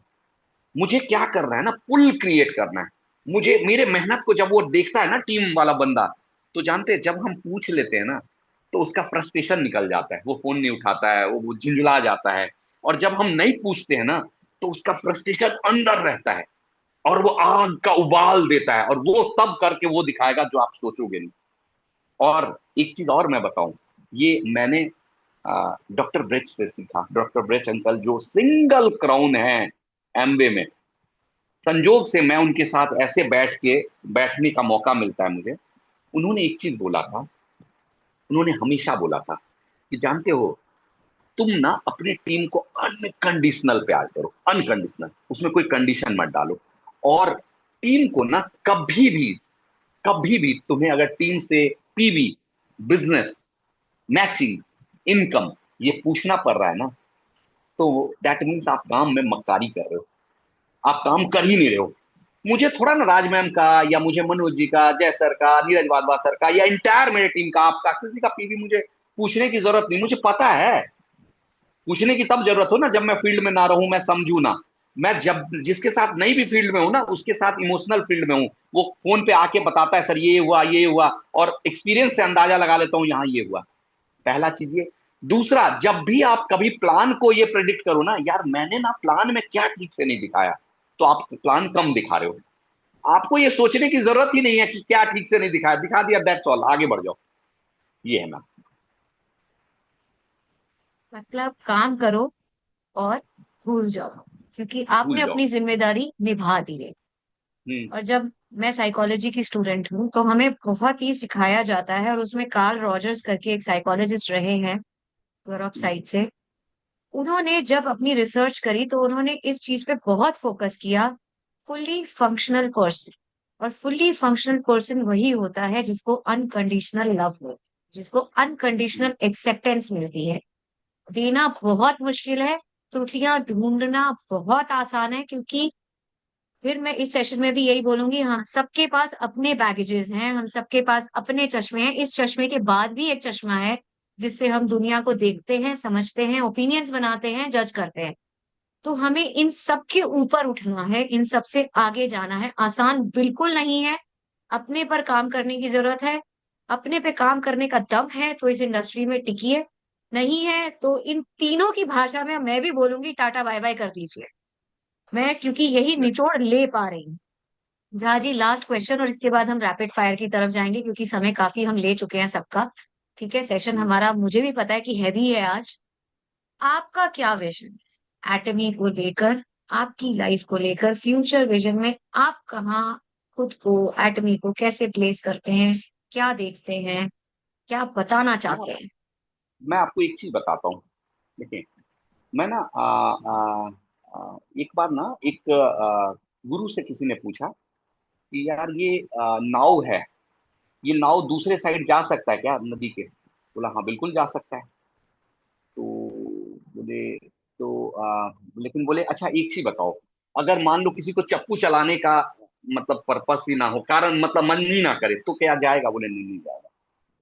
बोले इस सब से भी ज्यादा इंपॉर्टेंट क्या है जानते हैं? इस सब से भी ज्यादा इंपॉर्टेंट है, तुम नाव चलाना क्यों चाहते हो, मतलब उसका पर्पस क्या है। बिना पर्पस के ना यहाँ नहीं काम कर सकते आप।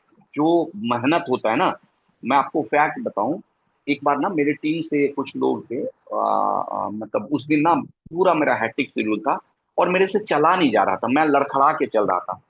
और वो लोग जब वैशाली मेट्रो में उतरे ना, तो मैं वहां से भी लड़खड़ा लड़खड़ा के अपने घर पैदल आया। तो उन्होंने मुझे बोला कि अरे झा सर आप कितने कंजूस हो, तो आप वहां से ई रिक्शा ले लेते। तो मैंने बोला एक्चुअली मैंने बुक भी कर दिया था और वेटिंग में चल रहा था, और बुक भी कर दिया था और लास्ट में कैंसिल किया। कैंसिल करने पे 10 रुपया मुझे चार्ज भी लग गया, जो कैंसिलेशन चार्ज होता है। फिर भी कैंसिल किया। क्यों किया पता है? मैंने एक चीज सोचा, आज ना मेरा कंडीशन बिल्कुल चलने लायक नहीं है, बिल्कुल ज्यादा, मेरा पूरा बॉडी जवाब दे रहा है। तो क्या अभी मैं बेस्ट, अभी ये डिस्टेंस मैं चल के जा सकता हूँ, मैं अपने को और टेस्ट कर सकता हूँ, क्योंकि मेरा ना पर्पस बहुत स्ट्रांग है। और इस पर्पस में मैं आपको बताऊं, लोग ना इंपीरियल को मजाक समझते हैं। मैं अगर फैक्ट बताऊं, ये प्राउड फीलिंग नहीं कर रहा हूं मैं, अगर मैं, आप बोलो मैं 6 महीने अगर अपना गांडीव रख दूं ना, तो बहुत सारे लोग एटॉमी छोड़ के चले जाएंगे, मेरे जो ऊपर बैठे हुए हैं। क्यों बैठे हुए हैं? क्योंकि वो इस प्रेशर को उनको अंदाजा ही नहीं होगा। तो मेरा जो पर्पस है ना, मेरा पर्पस क्या है, हम जब सामने देखते हैं ना लोगों को, दिक्कत, परेशानी, मजबूरी, मुझे ये लगता है कि जो लोग मेरे साथ आए हैं ना, उन सबको मुझे सफल कराना है। मतलब मैं अगर फैक्ट बताऊं, मैं हमेशा अपने सेशन में बोलता हूं, मुझे 1 करोड़ लोगों के घर में 5 लाख लोगों, 5 लाख रुपया महीना पहुंचवाना है। वो 1 करोड़ कौन होगा मुझे नहीं पता, क्योंकि हम कहते हैं ना हिंदुस्तान सोने की चिड़िया थी, अरे अब भी हो सकती है। मुझे जानते हैं सबसे ज्यादा उफ क्या लगता है, जब कोई बोलता है यार चाइना ये है, चाइना, मन करता है उसका पांव पकड़ के उठा के पटक दूं। यार चाइना कुछ भी है, तू कौन रोक रहा है तुझे? किसने रोका है तुझे काम करने से? एक्चुअली मैं आपको बताऊं, मेहनत करना। आप एक चीज सोचो, जूम पे सेशन देना बहुत आसान है, फील्ड में जाना नेक्स्ट टू इम्पॉसिबल है। आप सोचो, एक तरह से नेक्स्ट टू इम्पॉसिबल। मैं सही बताऊं कि मैं अपना कृष्ण और अपना अर्जुन खुद ही हूं। जब मुझे कुछ चीज ढूंढना होता है, क्यों कुछ चीज मेरी नहीं मिली, कुछ मेरा मैचिंग ऐसा होता है कि मैंने बताया ना कि मैं पूरा मेहनत करके पीवी नहीं पूछता हूं, और जीवन में नहीं पूछूंगा। मेरा इंपेरियल, आप कोई भी हो अगर आके बोले खड़ा होके कि भाई मतलब मुझे मुझे जो भी लेवल जाना है, मुझे खुद और मेहनत करना है, जो टीम कर रही है उससे और नंबर ऑफ टीम बढ़ा लो। तो मेरा पर्पस ये है कि लोगों को ना खुशी बांटे। और एक ब्रॉडर पर्पस बता रहा हूं, जो शायद घर में बैठ के कई बार मेरी बेटी बोलती है पापा इसको मत कहीं भी आप डिस्कस किया करो। मेरा पर्पस पता है क्या है? कि जिस दिन मैं इस धरती से चलूं ना, कम से कम करोड़ों लोग की आंख से ना एक आंसू गिरे। जैसे सोचो, अमिताभ बच्चन जाए, मतलब भगवान उनकी लंबी आयु रखे, आप सोचो, आज अटल बिहारी वाजपेयी को सोचो, भाई जो हमारे बीच में है उनको हम नहीं बोलते, अटल बिहारी वाजपेयी जो हैं, जिस दिन वो इस धरती से गए, उनके पीछे प्रधानमंत्री पैदल चल रहे हैं। क्या मतलब, क्या मतलब उनकी उनकी क्या विदाई थी। मैं चाहता हूं ना कि जब मैं इस धरती से जाऊं ना, तो कम से कम 1 लाख नेटवर्कर मेरे पीछे चले। वो चाहे मेरे टीम का हो, नहीं हो, मेरे क्रॉस टीम का हो, कहीं का हो, एटमी का हो, दूसरी कंपनी का हो, लेकिन वो चले, वो बोले कि यार आज ना एक सदी का अंत हो गया, आज एक सदी का अंत हो गया। तो वो मैं चाहता हूँ, वो मेरा पर्पस है, इसीलिए दिन रात लगा रहता हूँ। और मुझे मेहनत तो लगता ही नहीं, सही बताऊं तो। मुझे अगर अभी कोई बोले ना कि गुड़गांव में पहुंचना है, मैं अभी गाड़ी उठाऊंगा, गुड़गांव पहुंच जाऊंगा, क्या दिक्कत है मैम? बहुत खूब झाजी। और जो आपने लास्ट बात बोली है ना, कि जब मैं जाऊं तो कुछ कुछ हलचल होनी चाहिए, जो कुछ नहीं बहुत बड़ी होनी चाहिए। वैसे मैंने अपने बारे में आप लोगों के साथ साझा किया था, अपनी जर्नी के बारे में। तो मुझे भी ना कुछ ऐसा ही चाहिए जिंदगी से, एक ऐसी विदाई जो पूरी दुनिया देखे। और ये चीज मुझे हमेशा से ताकत देती है, और हर ठोकर ने मुझे गिरकर फिर इसीलिए खड़ा किया है कि अभी तो यात्रा बाकी है, अभी तो जर्नी बाकी है। वो चाहिए, मतलब चाहिए, अपनी तरफ से पूरी मेहनत है, शिद्दत है। बाकी डिवाइन की मर्जी, गॉड की मर्जी, जो भी हम माने, जिसको भी हम बोले। बहुत खूब। अब आते हैं हम रैपिड फायर पे। बाकी दोनों स्पीकर्स को मैं बोलूंगी अपने अपने कैमरास ऑन करें, और मैं आप लोगों को स्पॉटलाइट दे रही हूँ। वापस से जुड़ जाइए, पहले कैमरा ऑन करेंगे तभी स्पॉटलाइट दे पाऊंगी। रैपिड फायर राउंड खेलते हैं और हम इस सेशन को फिर क्लोज करते हैं। नीरज जी अगर आप हैं तो आ जाइए सामने, कि अभी तक मैंने आपको, आ गए आ गए। चलिए, अभी तक हमने ज्ञान खूब बटोर लिया इन लोगों से। अब हम वो देखते हैं जो हमें नहीं पता है, जो इनके घरों में होता है, या इनके दिमागों में चलता है, या इनके एक्सपीरियंसेस से आता है। तो ये पहला क्वेश्चन जाता है नीरज जी के पास। जब आपने पहली बार घर में बताया कि मैं एक नया बिजनेस शुरू कर रहा हूं, तो आपकी स्पाउस का या आपकी फैमिली का पहला रिएक्शन क्या था? और रैपिड फायर की शर्त है कि हम बहुत लंबा नहीं बोलेंगे, अब हम इसको कम रखेंगे। सो इस चीज का हम ध्यान रखेंगे। अनम्यूट करो, अनम्यूट म्यूट करो। म्यूट म्यूट ही।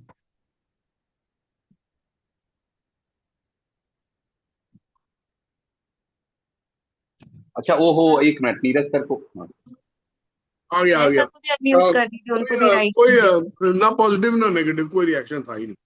अरे वाह, क्या रिएक्शन। बात है, क्या क्या किस्मत है, वेरी गुड, बहुत ही बढ़िया। चलिए, जय सर, क्या कभी घर में ये सुनने को मिला है, अच्छा अब ये भी शुरू कर दिया? और अगर मिला है तो किसने कहा है? मतलब 100 बहुत बुरा मैंने रहता है हिसाब किताब, चूंकि हमारे लिए मैं इसको थोड़ा दूसरे एंगल से पहले नहीं देखता था, लेकिन अब देखता हूँ। उसका दो रीज़न है कि हम लोगों ने ना, हमारी फैमिली जो हमें जज करती है वो जज करती है हमारे सक्सेस हमारे फेलियर से।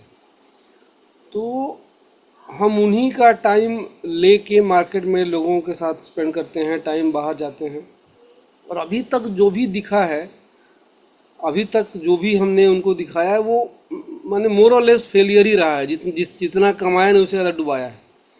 तो वो जो अभी तक का एक्सपीरियंस है वो ऐसा ही है कि, तो इसलिए वो अपने एक्सपीरियंस से हमें हम लोग इसलिए टिके रहते हैं, पॉजिटिव रहते हैं कि हमें उसका विज़न दिखता है, उनको वो नहीं दिखता है, इसलिए वो हमें, हम एटमी को लेके भी हमारे घर में यही माहौल था कि नहीं, जो करना है कीजिए, मेरे से कोई मतलब नहीं, सीधा। बहुत खूब, बहुत खूब। अच्छा नीरज जी, जय जी और झा जी, थोड़ा सा हम समय की पाबंदी में चलेंगे। बिल्कुल। हम टू द पॉइंट आंसर देंगे। मैं बहुत उसलिए बोल रही हूँ क्योंकि हमारी 51 की स्ट्रेंथ ना कम होते होते बहुत नीचे आ हम्म, चुकी है। तो हमें उनका भी ध्यान रखना है, और तो मेरी वही। एनिवर्सरी का भी ध्यान रखना है। ठीक है झा अरे जी, आपके हाँ, लिए सवाल आता है। ऐसा हाँ। कोई दिन जब आपने पूरे दिन मेहनत की हो और सेल बिल्कुल जीरो, उस रात आपने खुद को क्या समझाया? एक वाक्य में जवाब दीजिएगा। जानते हैं, मैं आपको बताऊंगा, शायद कुछ लोगों को पता होगा और बहुतों को नहीं भी पता होगा। सेल पे तो मुझे कोई फर्क ही नहीं पड़ता है, सेल वेल तो मेरे लिए मैं रास्ते में भी बेच सकता हूँ, उसमें नहीं फर्क है। एक दिन जैसे एप्पल का मालिक है ना, उसको एप्पल से निकाल दिया गया था ना, उसी तरह से मेरे कैरियर से भी मुझे एक्नी से किसी कारण से थोड़े टाइम के लिए होल्ड दे दिया गया था। जब वो लिफ्ट नीचे उतर रहा था ना, मुझे ऐसा लग रहा था ना 8 फ्लोर नहीं है, 800 फ्लोर उतर रहा है। और वहां से मेट्रो तक ना, मेट्रो तक का सफर मेरे लिए बहुत टफ था। जो आदमी एटमी जीता है, बहुत लोग उस समय जो अभी स्क्रीन पे हैं, कोई भी आए ही नहीं थे मेरे साथ उस टीम टीम में। आप सोचो, जो आदमी जीता है, और मैं उस समय ना अपनी फैमिली का ऋणी हो गया। मतलब मुझे अभी भी याद है, वैशाली मेट्रो में मेरा भाई 4 बार फोन किया, अरे तू कहाँ तक पहुंचा, तू कहाँ तक पहुंचा। मैं बोला, अरे मैं आ रहा हूँ ना, अरे नहीं मैं यहीं खड़ा हूँ, मेरे क्लास खत्म हो गया। और उसके बाद ना, मतलब वो मेरे पास एक 7 सीटर गाड़ी, वो लेके बिठा के, और उन्होंने ना जो 4 घंटा मेरे साथ स्पेंड किया था ना, और अगले 3 महीना घर का जो कंडीशन था ना, मेरे बाद में मेरी बेटी से पता लगा कि एकदम स्ट्रिक्ट इंस्ट्रक्शन था कि कोई भी एटमी रिलेटेड कोई बातें नहीं करेगा। जानते हैं, उस दिन से मुझे एक ही सपना लेके मैं जी रहा हूं, जो मैं ब्रॉडली बता रहा था। अब एक सपना है, चारों लोग ना इंपीरियल का 6 करोड़ उठाए वहां स्टेज पे, लोग तो उठाए ही उठाए, चारों लोग मेरे घर से 6 करोड़ उठाए। जिन चारों लोगों ने, यानी मेरी माँ ने, मेरे भाई ने, मेरी वाइफ ने और मेरे बेटी ने, सब लोगों ने जो उस समय मुझे प्रोटेक्शन, क्योंकि जानते हैं जब आप मैदान से हारते हो ना, तब आपको आपका परिवार उठाता है, और तभी आपका परिवार आगे ले जाता है, ये मैम। नीरज जी, स्क्रीन पर आ जाओ। कभी ऐसा हुआ है कि आपने किसी को लेकर सोचा ये तो बहुत पोटेंशियल वाला आदमी है, और बाद में वही व्यक्ति सबसे ज्यादा गायब निकला?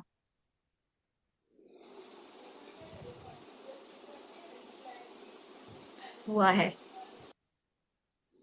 हाँ जी, हाँ बिल्कुल बिल्कुल हुआ है, ऐसा बहुत बार हो गया है कि बिल्कुल। किसी इंसान को सोचा ये बहुत पोटेंशियल वाला है, और उसने काम नहीं किया। और कभी ऐसा भी हुआ कि किसी इंसान को सोचा ये काम नहीं करेगा, और वो उसका वो पोटेंशियल वाला निकला है, ऐसा बहुत बहुत तो सीख क्या मिली? सीख क्या मिली? कि सीख जज ना ये। करें। हाँ, एक तो जज नहीं करें, और दूसरा कि थोड़ा सा सामने वाला इंसान कितना परफॉर्म करेगा ये आपके ऊपर भी डिपेंड करता है, केवल उसके ऊपर डिपेंड बहुत नहीं करता। तो आप केवल उसको ब्लेम नहीं कर सकते कि इसने काम नहीं किया, इसने काम नहीं किया। कहीं ना कहीं आपको ये देखना पड़ेगा आपकी तरफ से क्या मिसिंग था कि उसने काम नहीं बहुत खूब। किया। जय सर, बिजनेस शुरू करते समय आपने सोचा था कि सबसे आसान चीज जो दिख रही है वो क्या है, और बाद में पता चलता है कि सबसे टेढ़ी भी वही निकली। तो बहुत सारी चीज़ें आएंगी, लेकिन हाँ देखिए, नेटवर्क इस खासकर एटमी में उसका दो रीज़न है। जैसे अगर आप कंज्यूमर, जैसे हम बहुत सारी कंपनियों में क्या होता है ना कि मंथली परचेजिंग एक बाउंडेशन होता है। तो आपको 1,000 रुपये की शॉपिंग हर महीने करेंगी, तो आपको पता है कि आपने 5,000 लोगों की टीम बना दी, और वो अगर उसमें से कुछ भी एक्टिव हैं तो आपको हर महीना इतना बिजनेस आएगा। लेकिन एटमी में ये वाला कंडीशन नहीं। तो लगता था कि वो चीज़ें बहुत इजीली बिजनेस आ जाएगा, लोग सामान खरीदेंगे, लेकिन वो कंडीशन नहीं रहने की वजह से थोड़ा सा वो टफ हो जाता है। ये स्टार्टिंग में लगा था कि इतना टफ नहीं होगा, लेकिन एक्चुअल में टफ हो जाता है। लोग नहीं खरीदते हैं, अगर प्रेशर ना हो तो लोग नहीं खरीदते, शॉपिंग नहीं करते। ये एक बहुत बड़ा चैलेंज है एटमी में। बहुत बढ़िया, बहुत बढ़िया। झा जी, आपके लिए सवाल। हम सब जानते हैं कि मंजू जी आपके साथ कंधे से कंधा मिलाकर खड़ी होती हैं, और आपने कई बार इस चीज को ओपन प्लेटफॉर्म पे भी बोला है कि वो आपके साथ नहीं, आपके आगे भी खड़ी होती है। पर फिर भी ये सवाल मैं आपसे पूछना चाहती हूँ कि कभी ऐसा हुआ है कि घर में आप बिजनेस की बात कर रहे हो और उनका एक्सप्रेशन रहा हो, बस करो यार, आज का बिजनेस बहुत हो गया, अब बस शांत हो जाओ। नहीं, कभी नहीं, कभी नहीं करती, कभी नहीं। ये मैं इसमें बड़ा मतलब जैसे पूरा पीरियडिक टेबल पे ना, मैं आपको बताऊं, आज मैं और राज मैम एक कॉल पे थे तो मैंने उनको एक ही चीज बोला, मुझे ना धरती पे एक ही महिला सुंदर लगती है, वो मेरी बीवी। और मैं आपको फैक्ट बताऊं कि या तो मैं भाग्यशाली हूं या क्या रीजन है, मैं अपने नाना जी को आज भी थैंक्स बोलता हूं कि उन्होंने मुझे फोन किया था, आज भी याद है कि यार ये लड़की बड़ी सुंदर है, मुझे बड़ी सुंदर लग रही है, और तेरे घर का ना मैंने कलर खराब किया, क्योंकि मेरे घर में मेरे अलावा सब गोरे गोरे हैं, और मेरी माँ के अलावा सब गोरे गोरे थे। तो तेरे घर का ना मैंने कलर खराब किया, अपनी बेटी दिया था, तो तेरे घर का ना कलर मुझे ठीक करना, इस लड़की से मैं तेरी शादी कराऊंगा, तू ना हाँ बोल देना बस। तो मैं बोला पापा से बात करो, और मैं आज बताऊं, रियली उनका जो बेस्ट पार्ट है ना, वो एक ही चीज बोलती है कि मुझे इस आदमी पे विश्वास है, ये इतना डफर नहीं है, अगर ये बोल रहा है ना तो मैं आपको बताऊं, यही चीज मुझे थकने नहीं देता है। बहुत लोग ना कई बार आपको, आप जब भी मेरा मेरा जैसे ना, मेरा अगर देखोगे ना, मेरे पीठ में इतने खंजर है ना, जो अगर मैं घुमा दूं तो लोग, आधे लोग एटमी अभी करना बंद कर दे। लेकिन मेरे को ना वो खंजर के बाद भी मैं वो दर्द भी नहीं बताता हूँ, वो रीजन मेरी वाइफ है।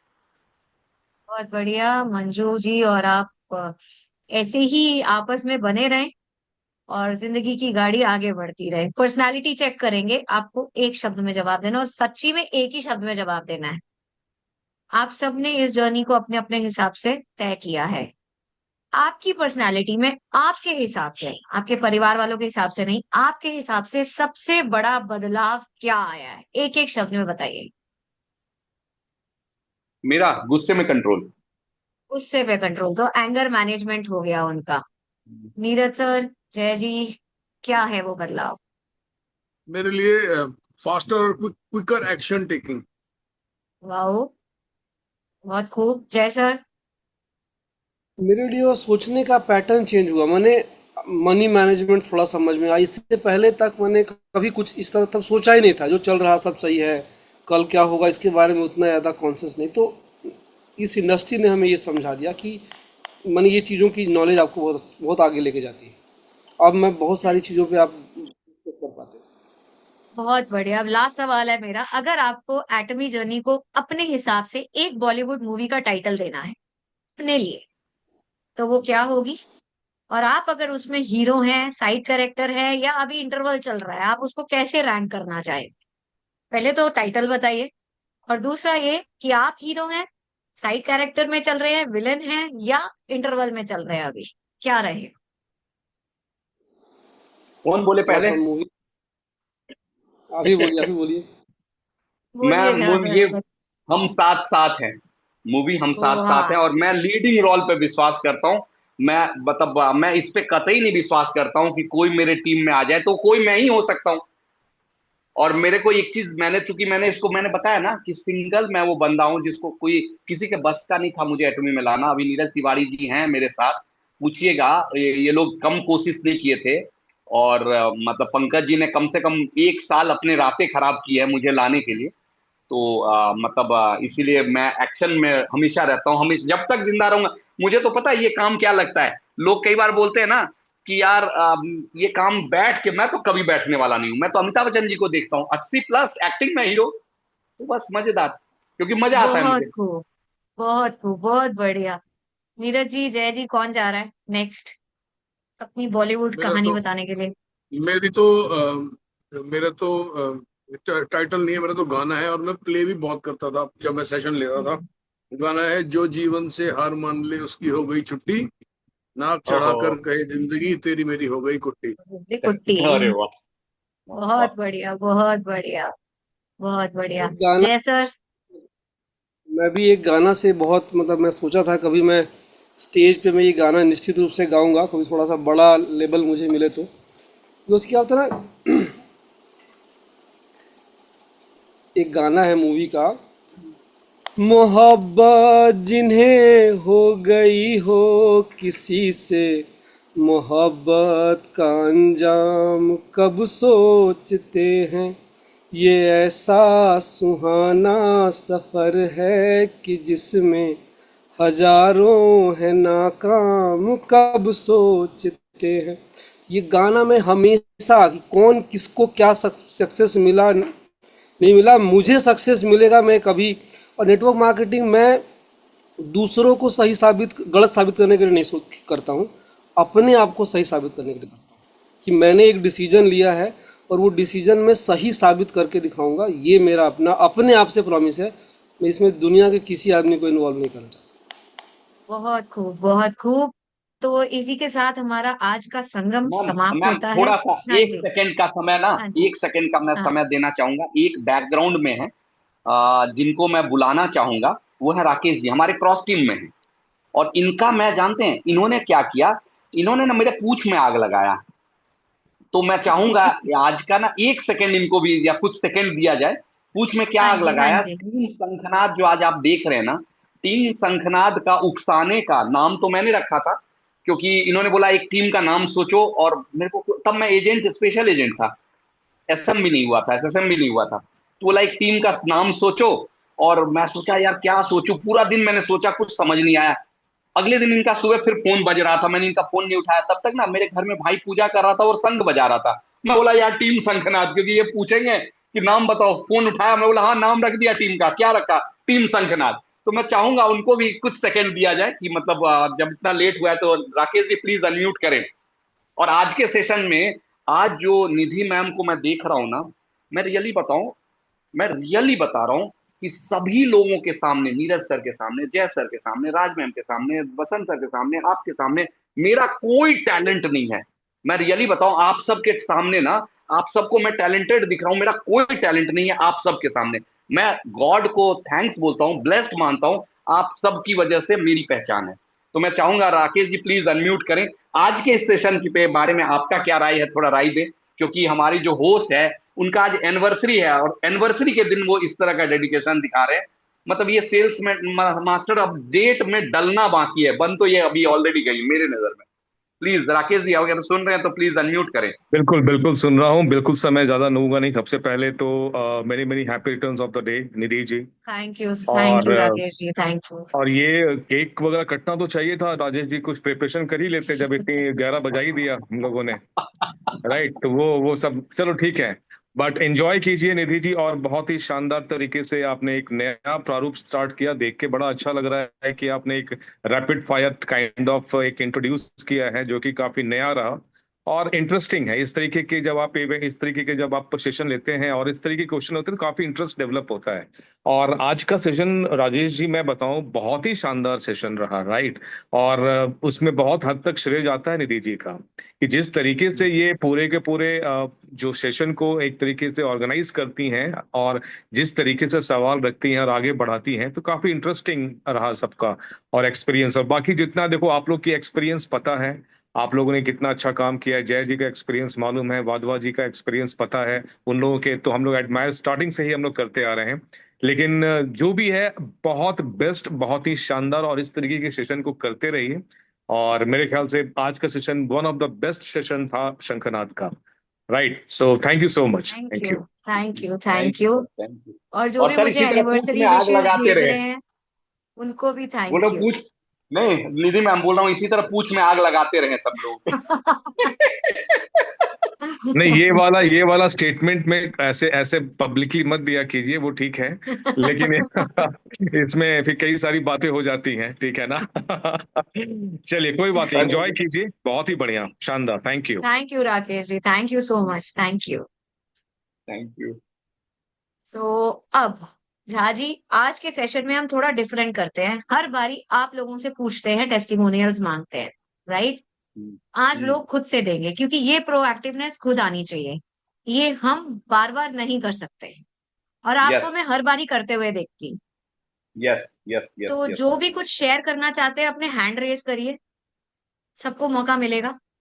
मैं आपको थोड़ा समय और दे सकती हूँ, लेकिन मेरे घर में हाँ सब हाँ। वेट कर रहे हैं।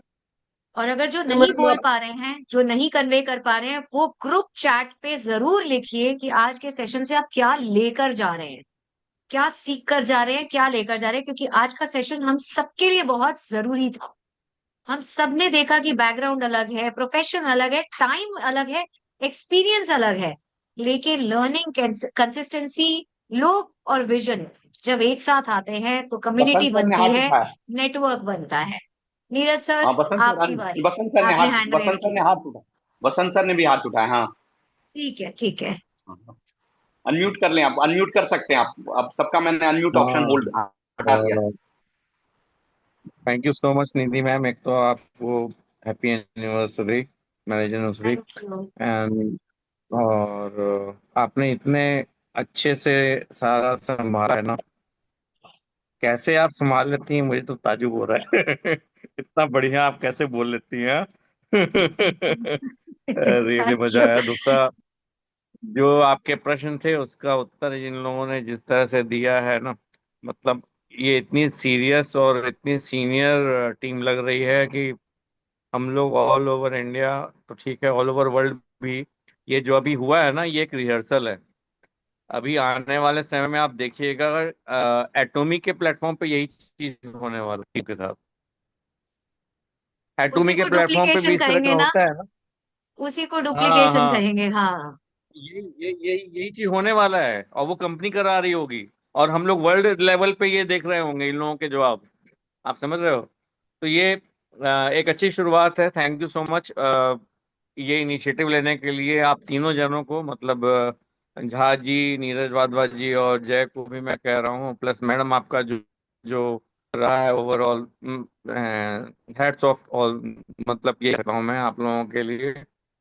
और मुझे काफी कुछ सीखने को मिला, चीजें कनेक्ट कर, मैं अपने आप से भी कनेक्ट कर रहा था, और कुछ बातें हैं जो दिल को छू जाती हैं, है ना। तो मुझे लगता है कि तुम्हें सीरियसली सुनना होगा, यहाँ से कुछ ना कुछ लेके जा रहे हैं, और उसको इम्प्लीमेंट भी करना होगा हम। Thank you so much. Thank you Neeraj ji, thank you so much. Basant sir.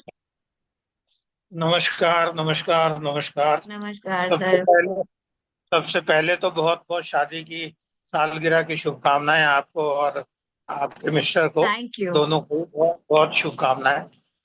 और थैंक यू आप सर। एनिवर्सरी वाले दिन इतनी देर तक प्रोग्राम को वो कर रहे हैं, ऑर्गेनाइज कर रहे हैं, तो ये बहुत बड़ी बात है। बहुत बहुत धन्यवाद। और थैंक्स टू हमारे तीनों लीडर संगम के, नीरज वाधवा सर, जय सर और राजेश झाल सर की तो कोई बात ही नहीं है। क्या जबरदस्त प्रोग्राम हुआ, और जबरदस्त उनके अंदर से आपने जो क्वेश्चन निकाल निकाल के सबको बताया, बहुत ही शानदार। ऐसा सेशन मैंने पहली बार देखा है शायद जिंदगी में। मुझे 25-26 साल से ज्यादा हो गए नेटवर्क मार्केटिंग में, लेकिन बहुत ही शानदार प्रोग्राम। बहुत बहुत शुभकामनाएं तीनों लीडर्स को, और आपको बहुत बहुत धन्यवाद। Thank you ma'am. धन्यवाद, धन्यवाद। और अब मैं बताती हूँ कि ये सेशन मैंने आज क्यों मना नहीं किया। मेरी इंटर रिलीजन मैरिज है। इंटर स्टेट मैरिज है, इंटर कंट्री मैरिज है। तो आप समझ सकते हैं कि मैंने वहां पे भी कितनी स्ट्रगल्स देखी होंगी। एक्सेप्टेंस नहीं होता है, एक्सेप्टेंस नहीं आता है। एक होता है एक्सेप्टेंस नहीं आना, फिर हॉट जोन में जाना, कोल्ड जोन में जाना, मैंने वो सब देखा है। बहुत कुछ वहां पर भी समझना पड़ा है, अपने को बदलना पड़ा है, खुद को खुद से मिलवाना पड़ा है। आज इस सेशन को मैंने इसलिए नहीं मना किया, क्योंकि आज मेरे को जो मिल रहा है ना, वो मैं बता नहीं सकती। इतनी दुआएं, इतनी ब्लेसिंग्स, इतने लोग मुझे आज विश कर रहे हैं ना। मुझे मेरे 18 साल की शादी में इतने लोगों ने नहीं विश किया। सो मेरे लिए इसीलिए इसको मना करना बहुत मुश्किल था, क्योंकि आज जो मैं यहाँ से लेकर जा रही हूँ ना, ये मुझे बहुत लंबे समय तक ताकत देगा, मुझे बहुत लंबे समय तक मेरे साथ रहेगा। हाँ ठीक है, मैंने को ये मौका झाजी ने दिया और मैंने उसको लपक लिया। तो ऐसे ही छोटे छोटे मौके हम सबकी जिंदगी में आते हैं, और हमको उनको नहीं छोड़ना चाहिए, क्योंकि खुशी किस रूप में आएगी, किस रूप में दस्तक देकर जाएगी, कोई नहीं जानता। गम तो आप दरवाजा खोलो, वो दस्तक देने के लिए नहीं, वो खड़ा है सिर्फ पैर अंदर लगाकर पूरा अंदर आने के लिए।